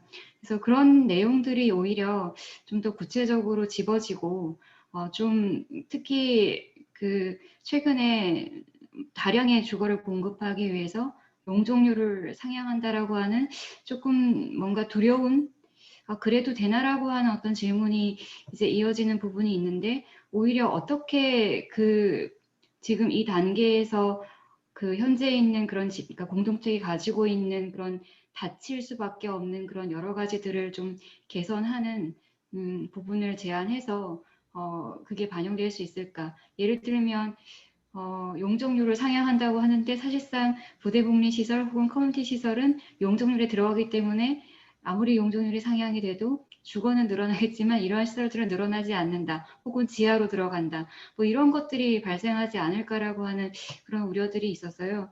말씀하시는 그러한 공감되는 내용들이 좀 더 논의되면 좋을 것 같다 이런 생각이 듭니다. 공적인 부분하고 우리 민간 부분에서 해야 될 부분하고 주거 환경을 만드는데 또 나중에 사용하게 되는데 굉장히 큰 차이로 결과적으로 나올 수도 있는데 우리가 너무 쉽게 뭘 결정하고 넘어가는 거 아닌지 아무튼 그 부분도 시간이 되면 나중에 다시 한번 논의를 해보면 재밌을 것 같습니다. 우선 지정 토론이 계셔서 조성옥 소장님 말씀 부탁드립니다. 네, 학계 그리고 또 인문계라 그럴까요? 사회계라 그럴까요? 그리고 또 저와 같은 건축 실무 쪽에서 계신 분들의 그 비슷한 고민과 또 현재 진행하고 있는 일들에 대해서 들으니까 재밌습니다. 그리고 또 같은 일 하시는 우희정 소장님 또 굉장히 정리를 잘 해주셨고요. 일단 저는 오늘 먼저 이렇게 올려주신 내용들을 보면서 오히려 오늘 이제 약간 반대쪽, 뭐 반대라고 하긴 그렇지만 좀 다른 의견을 한번 들어보면 어떨까 하는 생각이 들었는데 이제 매번 어떤 일이 있을 때마다 정부에서는 그거를 해결하기 위해서 뭔가를 자꾸 만들죠. 그러니까 지금도 이미 여러 법, 규제, 규칙, 뭐 제도들이 많이 있는데 항상 100% 완벽했던 규제는 없었던 것 같아요. 완벽했던 정부도 없고. 하지만 그것도 언제나 그 좋은 의도로 만들었다고 생각을 하면 그 제도 안에서 최대한 좋은 것들을 뽑아낼 수 있도록 그 처음 법 제정서부터 그 인허가, 그 다음에 그걸 실행하기 위한 그 과정, 그 다음에 최종 사용자까지 이게 일련의 과정으로 갈 수 있으면 좋겠다라는 생각을 많이 하고 있는데 이제 저도 뭐 주택 쪽을 좀 많이 프로젝트를 많이 하면서 느낀 어려움들을 좀 말씀드리고 또 나머지 세 분과 또 우희정 소장님 한테도 시간이 된다면 어떻게 해결하시는지가 이제 좀 궁금한 부분들인데 지금 이제 주택 문제 때문에 물량을 많이 늘리겠다. 이제 양적인 부분에 대해서 좀 얘기들을 많이 하고 있어요. 근데 뭐 여러 통계나 그런 기사들을 봐도 우리나라가 절대 양적으로 부족해서 문제가 생기는 거는 아닌 것 같아요. 그 선진국들에 비해서 이미 지금 빈집 미분양들도 있고 그런 상태에서도 계속 늘리고 있는데 저는 이제 조금 더 좁혀서 지금 이제 서울의 어떤 그 정책으로 이렇게 얘기를 우리가 하는 거니까 좀 좁혀서 본다고 하면 이 어차피 주어진 땅덩어리 내 그리고 작은 이 서울이라는 도시 내에서 이 면적으로 늘리고 숫자로 늘린 데는 참 한계가 있어요. 그래서 이거를 이 작은 공간 안에서도 아까 김하나 대표님께서 보여주신 여러 좋은 사례들처럼 작은 공간 안에서 어떻게 하면 잘 이용을 할까, 플렉시블한 계획안도 있고, 또 고가도로 상부라든가 하부라든가 또 차고지 상부라든가 여러 가지 아이디어들을 이 시에서 만들면서 양쪽으로 늘리는 부분들이 있는데, 저는 이미 지금 지어진 많은 건물들, 그리고 지을 수 있는 곳에 현재 있는 어떤 법규를 해석을 어떻게 하느냐에 따라서 사용을 못하고 있는 부분들이 굉장히 많다고 생각을 해요. 예를 들어서 이제 합벽 건축이라든가 협정이라든가 여러 가지 좋은 제도를 만들어가지고 버려질 수 있는 짜투리 부분도 이용을 하자라는 부분들이 있지만, 실질적으로 그거를 활용하려다 보면 인허가 부분에서 부딪히고, 또 어떤 소유나 뭐 등기나 이런 부분에서도 부딪히고, 그러니까 좋은 취지로 그런 제도는 만들지만, 저희도 설계하면서 그런 과정들을 여러 번 겪었지만 한 번도 제대로 그런 좋은 제도를 써먹어 본 적이 없어요. 그리고 뭐 그동안은 어떤 여러 가지 기술적인 환경적인 문제 때문에 주거라는 게 지하에서는 거실을 금하고 있습니다. 뭐 여러분들 보신 여러 주거 형식 중에 뭐 지하에 멋진 바가 있다든가 어떤 뭐 오디오 비디오 룸이 있다든가 하는 집들도 많이 보셨을 거고, 멋진 옥탑방에서 영화를 보거나 옥상 뷰를 즐기는 모습들 보실 수 있는데, 사실은 대부분 그런 것들 불법이에요. 그러니까 법적으로 지하는 창고로밖에 사용을 못한다. 왜냐? 뭐 여러 가지 문제 있습니다. 그 도시적으로 세대수를 정해놓고 기반시설을 만들었기 때문에 혹이나 불법으로 지하에 세를 더 내가지고 세대수가 하는 거를 막기 위한 그런 방법들인데, 그런 것들을 처음 그 법을 만들면서 할 수 있도록 저는 하는 방향. 그래서 지하라든가 또 옥상도 그렇죠. 주택이라든가 아파트라든가 또 요새 그 많이 짓고 있는 주상복합이나 근생들도 옥상만큼 좋은 곳이 없어요.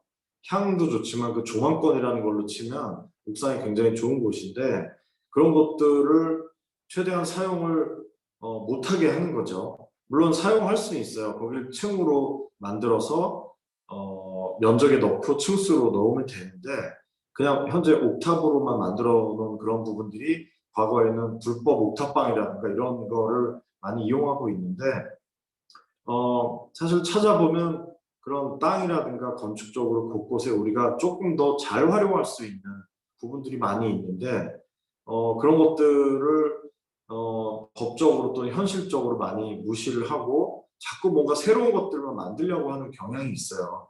그리고 그래서 일단은 그런 것들을 어떻게 하면 조금 더 법을 안 되는 쪽으로 자꾸 규제하는 쪽보다는 법을 만들어서 될 수 있는 쪽으로 만들 것이냐, 법을 만들 때부터 그리고 실행하고 사용하는 그 일련의 과정에서 할 수 있느냐, 이 부분들이 사실 어느 한 사람만 할 수 있는 건 아닌 것 같습니다. 모든 사람들이 그런 마음으로 같이 움직여야 될 것 같고요.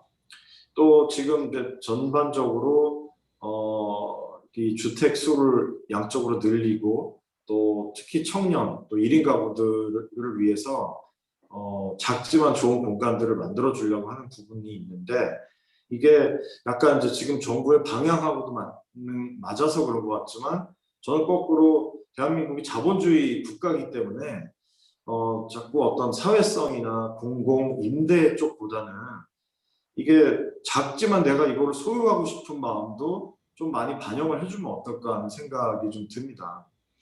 저희가 지금 설계하는 여러 프로젝트 중에 고급스러운 넓은 개인주택도 있지만 또 아주 작은 연립주택들이 있습니다. 아까 송하엽 교수님이 잠깐 그 지붕들을 보여주신 그런 프로젝트도 있는데, 그 프로젝트들은 국민주택 규모의 25평의 아주 작은 집들입니다. 우리가 이제 흔히 말하는 연립주택이라고 하는 형태인데, 그런 작은 집이라도 내가 소유를 해서 사실은 이게 남의 집이 아니라 내 집일 때 뭔가 가구도 더 또 조명도 예쁜 거를 놓고 꾸미고 싶거든요. 그러니까 그런 마음들이 저는 꼭 큰 집이 아니라 작은 집에서도 얼마든지 할 수 있다고 보는데 뭐 일례로 저는 지금 그 판교에 저희 집을 지어서 운 좋게 이렇게 살고 있는데 저희 지금 젊은 직원들 대부분 20대에서 30대 초중반인 직원들이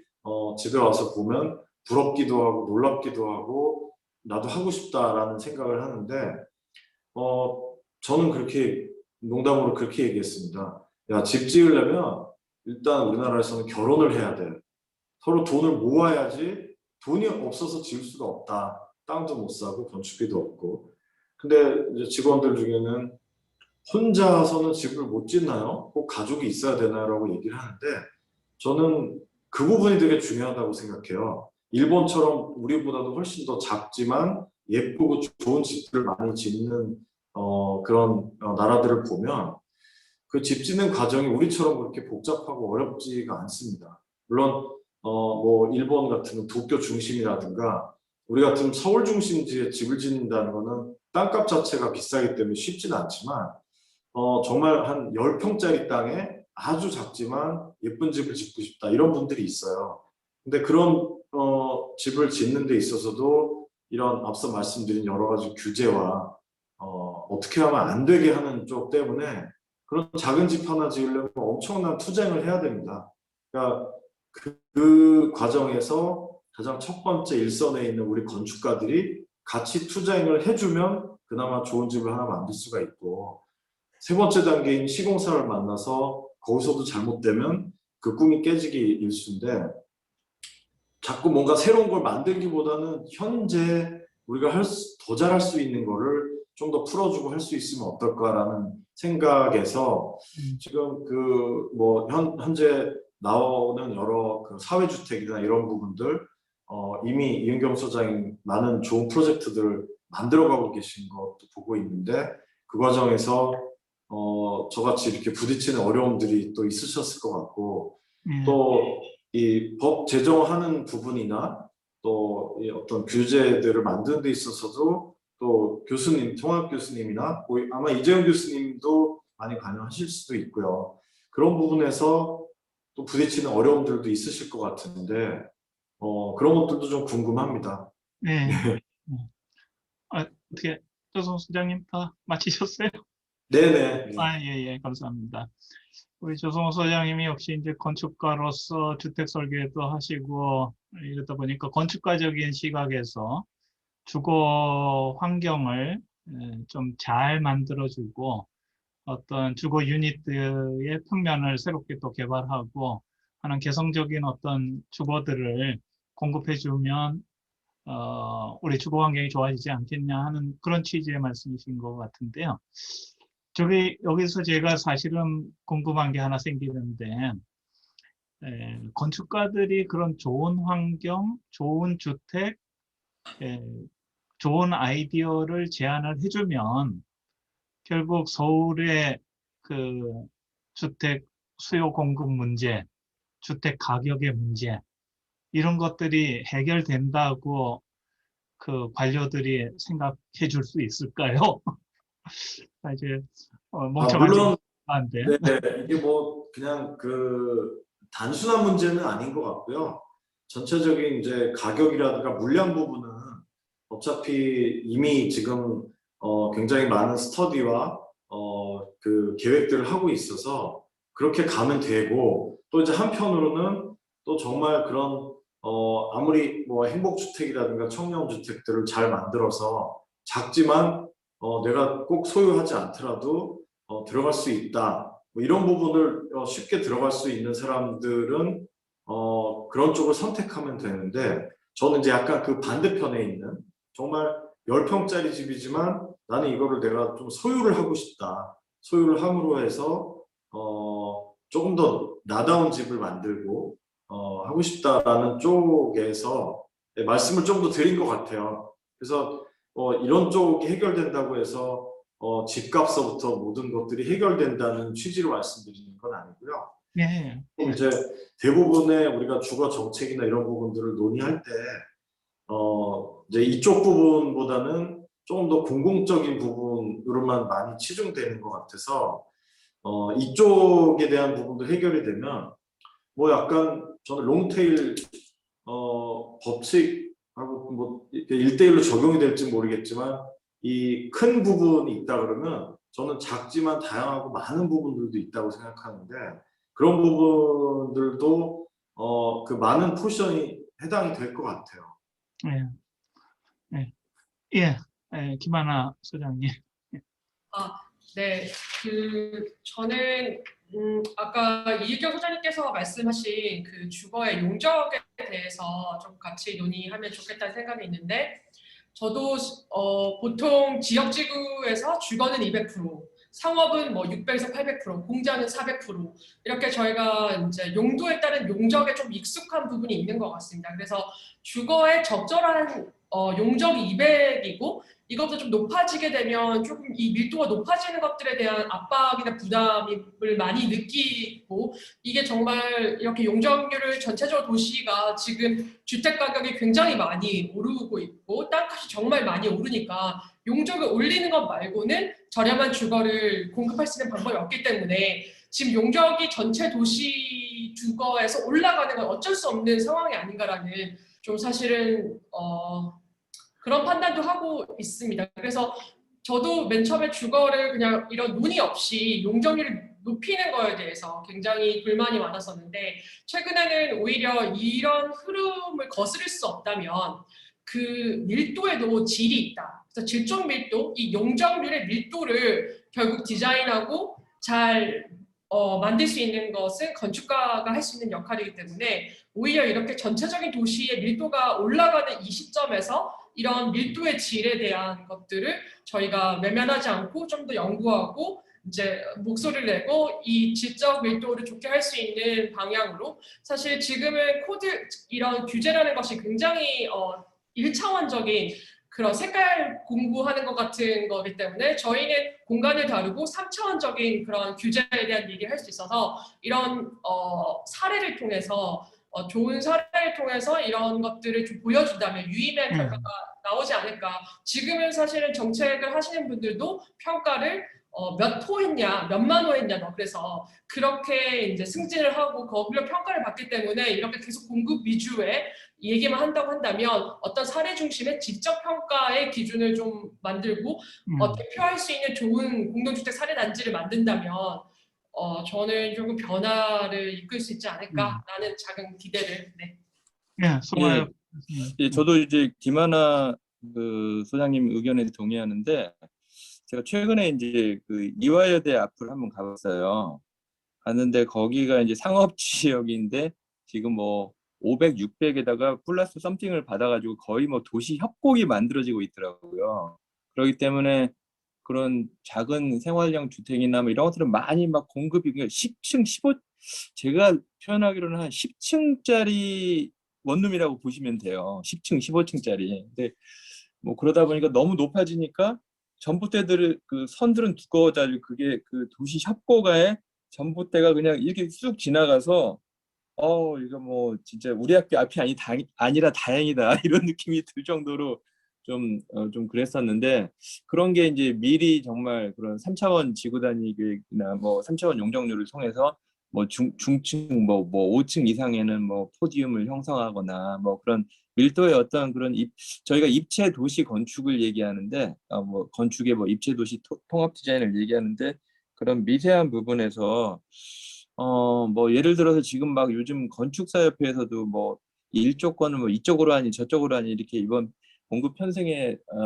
공급의 편승해서 좀 하려고 하는데, 사실 그거보다도 지금 말씀하신 그런 부분들이 더 3차원적인 그런 밀도의 조절, 그리고 위압감이나 어떤 그런 차폐감에 또 줄이는 그런 건축 법규가 만들어져야 한다고 봅니다. 네. 이왕 저기 이슈가 밀도로 이렇게 좁혀진 것 같으니까 지금 시간도 그러니까 밀도에 좀 초점을 맞춰서 주거 밀도, 아파트 밀도가 보통 300%, 250%에서 300% 정도로 지어지고 있고, 근데 웃기는 거는 이제 주상복합 아파트라고, 주상복합 아파트는 뭐 900%로 지어지기도 한단 말이에요. 그리고 주상복합 아파트를 일반 아파트 평면처럼 개발해가지고 하고 있는 지자체들도 있고요. 그래서 그런 경우에 그 주거 환경이랄까 이런 것들하고 밀도가 낮을 때의 주거 환경하고 건축적으로 어느 선까지 우리가 밀도를 용인할 수 있고 또 밀도가 높아지면서 생기는 문제를 건축적으로 해결이 가능한 건지 아니면 밀도 자체 때문에 무조건 안 되는 건지 이런 부분에 대해서 평소에 생각하시던 의견들 좀 얘기해 주시면 좋을 것 같은데요. 저는 네. 돌아가는 거니까. 그러니까 저는 좀 하나 더 해서요. 사실 이런 지금 이게 건축학회의 토론이다 보니 사실 그러한 도시 쪽에서는 다루지 못하는 그런 밀도에 대한 세밀한 부분을 좀 학회 차원에서 연구나 이런 것들을 좀 더 해 주셔도 좋을 것 같다 이런 생각이 좀 들기도 하고요. 다른 하나는 또 논의가 아까 그 김하나 대표로부터 언급된 부분이 있는데 최저 주거 기준이라는 부분도 중요할 것 같습니다. 사실 지금 현재 이런 모든 그 아파트의 양적인 문제가 아니다라고 하는 이런 아니면 양적인 문제이다라고 하는 이런 모든 논의의 출발점은 적정한 주거라고 하는 즉 양적인 문제는 아니지만 아파트에 대한 양적인 문제이기 때문에 그런 거라고 보거든요. 즉 아파트라고 하는 것이 현재 우리 사회에서는 적정한 주거의 기준으로 통용되기 때문입니다. 그래서 사실상 현재 최저 주거 기준이라고 하는 그것이 적정 주거 기준이라고 하는 용어로 바뀌면서 그에 대한 논의들이 좀 더 학회나 이런 건축계나 이런 데서 좀 논의되어야 하는 게 아닌가. 그래야 그 SH 기준 혹은 LH의 그 1인 주거의 평면이 14제곱미터 혹은 21제곱미터 이내에서 다양한 어떠한 지금 아마 현재 그런 평면들을 비교해 보면 현재 나올 수 있는 것들은 다 나와 있을 것 같아요. 하지만 우리는 그 한계에 갇혀 있다라는 거죠. 그래서 그러한 논의가 사실 이 적정 주거라고 하는 것이 밀도의 문제와 민감하게 연결이 된다고 봅니다. 그랬을 때 밀도와 적정 주거의 어떠한 두 개를 고려했을 때에 더 나아가서 생각할 수 있는 것은 어떤 덴시티의 문제가 아니라 인텐시티의 문제라는 거죠. 활력을 줄 수 있는 적정한 사람들의 집합의 어떤 형식, 그것이 도심 안에서의 그게 600%일 수도 있고 800%일 수도 있고 어떤 지역에서는 200%일 수도 있습니다. 그게 지역마다 다를 수도 있을 것 같고요. 그래서 그런 논의들이 그러한 어떤 연구들이 좀 더 건축에서 좀 많이 연구되어지면 좋겠다는 생각을 합니다. 네, 감사합니다. 혹시 우희정 소장님 뭐 의견 있으세요? 네, 뭐 저까지 말을 보탤 일은 아니어서 그냥 얘기 안 하려고 그랬는데 한마디만 말씀을 드릴게요. 길을 중심으로 큰 길을 중심으로 지가가 형성이 되다 보니까 용적률과 지가는 비례합니다. 그래서 큰 길을 중심으로 상업지역이 형성되어 있는데 사실은 서울에서 상업지역은 3.5%가 그밖에 안 돼요. 그 3%밖에 안 되는 상업지역이 서울을 콘크리트 숲으로 기억하게 하는 거죠. 그래서 제가 생각하는 건 큰 도로를 중심으로 하는 축으로서의 개발에서 이제 벗어나서 안쪽에 있는 많은 블록들이 네트워크를 형성할 수 있는 망을 중심으로 하는 개발 체계로 전환돼야 된다고 생각합니다. 서울의 용적률은 평균이 150%이 정도밖에 안 돼요. 사실 얘기 들으면 깜짝 놀랍니다. 200%도 안 되는 도시인데 우리는 용적률이 굉장히 높다고 생각해요. 그래서 저는 큰 길을 중심으로 하는 용적률 상향에는 반대하는 입장입니다. 오히려 마을의 안쪽에 저 안쪽에 용적률을 좀 상향을 해서 전체적으로 서울의 밀도가 올라가는 방향을 택해야지 큰 길을 중심으로 하는 개발은 테헤란로가 된다는 거죠. 우리는 사실은 강남과 선릉의 개발을 통해서 테헤란로의 폐해를 건축적으로 많이 인식을 했습니다. 그런데 지금 똑같은 길을 가겠다는 거에 대해서는 저는 반대하는 입장이고요. 길을 중심으로 하지 말고 블록 안쪽에 고르게 밀도를 올리는 작업에 치중하자라고 제 의견을 대신하겠습니다. 네. 지금 발제자와 토론자 분들의 의견들을 계속 듣고 있는데요. 혹시 우리 오늘 줌으로 참여하고 계시는 여러 많은 분들이 계신데 자유롭게 좀 지금 어떻게 해야 우리 학회에서 마이크를 오픈해 드릴 수 있는지 모르겠는데요. 혹시 그 말씀하실 분이 계신가요? 채팅이나 이런 걸 통해서 말씀하실 분은 의견을 남겨주셔도 되는데요. 딱히 없으신가요? 우리 부산 지역, 오늘은 이제 서울 경기 지역이지만 다음 달에 저희가 부산 그 영남 지역, 그 지역의 주거 문제를 또 다루고 어떻게 그 지역에서 주거 문제를 해결해 나갈 것인지 우리 부산대학교 유재호 교수님이 참여하고 계신 것 같은데 유재호 교수님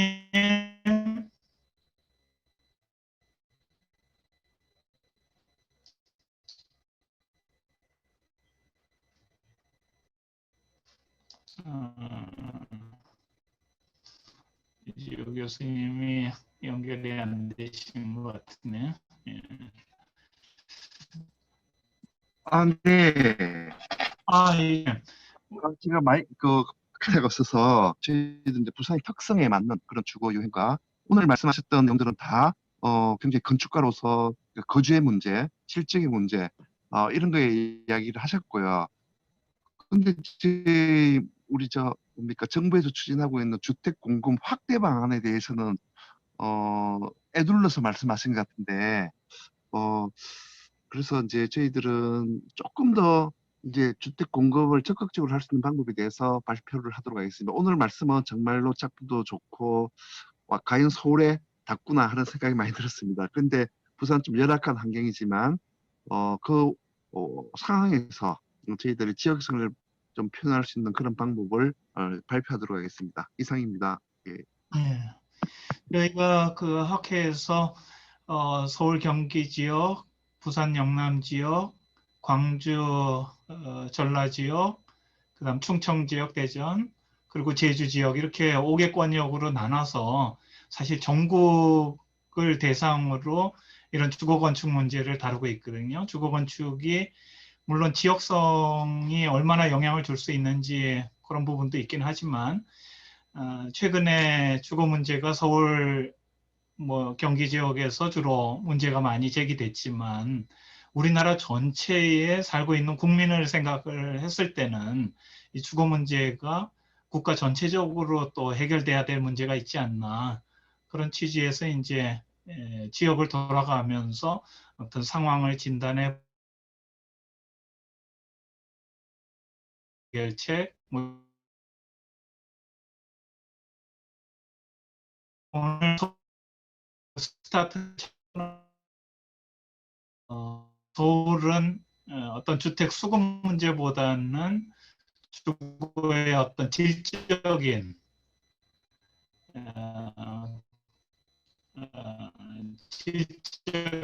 환경 개선을 위해서 여러 가지 건축가들이 다양한 노력들을 하고 있구나. 수급의 문제는 어떻게 보나 그래서 건축가가 할 수 있는 범위에서 최선을 다하는 그런 자세를 오늘 볼 수 있었던 것 같은 그런 생각이 듭니다. 오늘 회장님이 끝까지 지금 안 나가고 계신데요. 회장님 혹시 이렇게 보시면서 또 생각나시는 의견이 있으시면 한 말씀 해주시죠. 예. 일단 이렇게 너무 진지하게 말씀 주시고 토론하는 거 모습을 보니까 우리나라의 어떤 주거 건축 관련돼서 뭔가 변화할 수 있는 혁신할 수 있는 그런 하나의 시작이 아닌가 이런 생각이 듭니다. 그리고 지금 이제 여러 가지 제도나 최소 면적 기준도 있었고 용적률이나 이런 얘기도 있었고 또는 뭔가 한강 다리는 왜 못 져? 거기다 왜 주택은 왜 못 넣어? 이런 말씀도 있었는데요. 지금 이제 국토부에 물론 이제 건축정책관실 그 김상문 국장이 이제 아마 대변인으로 가시는 것 같고, 엄정희 과장님이 뭐 승진해서 그 자리에 이제 오신다고 얘기를 들었어요. 그래서 조금 건축학회하고 한번 그 뭔가 제도 개선이나 몇 가지 여러 가지 뭐 개선돼야 될 것들에 대해서 논의를 한번 할 예정입니다. 그래서 그 주거건축 관련돼서도 오늘 나온 여러 가지 얘기들, 그런 것들 관련해서 이렇게 제도 개선을 어떻게 하면 좋겠다, 이런 것들이 있으면 좀 주시면 그런 것들을 좀 지속적으로 협의하고, 그렇게 그 뭔가 저는 이제 이런 것도 한 번 얘기해서 안 된다. 한 10번 정도는 뭔가 계속 부닥쳐 보고, 그렇게 자꾸 뭐 여론도 힘을 모으고 그래야지 된다고 생각하기 때문에, 이게 하나의 시작으로서 그 뭔가 좀 잘 좋은 성과를 만들도록 우리 이재훈 위원장님께서 잘 좀 이끌어 주십시오. 감사합니다. 예, 감사합니다, 회장님. 자, 또 오늘 그 예정 시간은 이제 5분 남기고 있는데요. 그 줌에 참여하신 여러분들 중에서 혹시 말씀하시고자 하시는 분이 쑥스러워서 그런지 아무도 이렇게 얘기하겠다고 나서시는 분이 안 계시네요. 우리 발표자와 토론자 분들 중에서 혹시 마지막으로 한 말씀 하시고 싶으신 분 있으신가요? 조성욱 소장님 한 번 더 말씀해 주시죠. 어디 가셨어요? 조성욱 소장님 나갔나? 아니요, 안 나갔어요. 네. 뭐 저는 계속 이제 그 말씀을 드리고 싶어요. 어저께 그 승효상 건축가님께서 이제 기사를 하나 이렇게 발표하신 게 있더라고요. 읽어보신 분이 있는지 모르겠지만, 그 주거냐 혁명이냐 뭐 이런 이제 제목으로 올려주셨는데, 거기서도 되게 저도 좀 공감 가는 내용들이 있었어요. 이게 건축이 부동산이냐 문화냐 뭐 계속 이제 이런 논의가 있는데, 뭐 사실은 둘 다죠.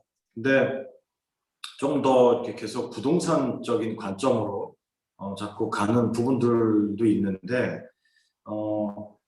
그 부동산을 문화로만 못 잡고 또 문화를 부동산으로 못 잡는데, 저는 이게 굉장히 같이 잘 통합이 돼야 된다고 생각합니다. 그래서 그 아까 이은경 소장님 좋은 프로젝트들도 많이 봤는데, 최근에 저희가 많이 주력하고 있는 이 이제 연립 타운하우스들 같은 경우 되게 좋은 사례인 게 뭐냐면, 사실은 부동산을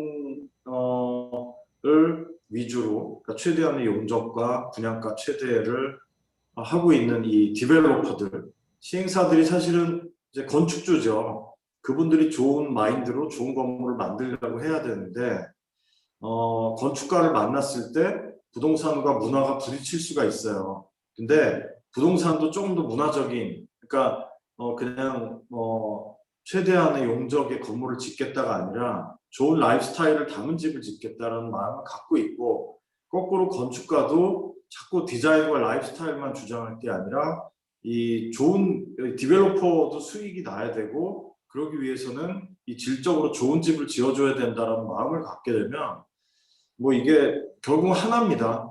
그래서 뭐 그런 마음으로 뭐 학계라든가 또 국회라든가 또 우리 실무선까지 모든 사람들이 노력하면 뭐 특별히 새로운 정책을 안 만들더라도 좋은 도시가 만들어지지 않을까 생각합니다.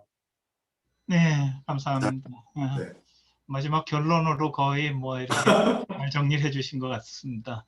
우리 조한필 대표님 뭐 잠깐 얼굴 비치셨는데 혹시 말씀하시겠어요?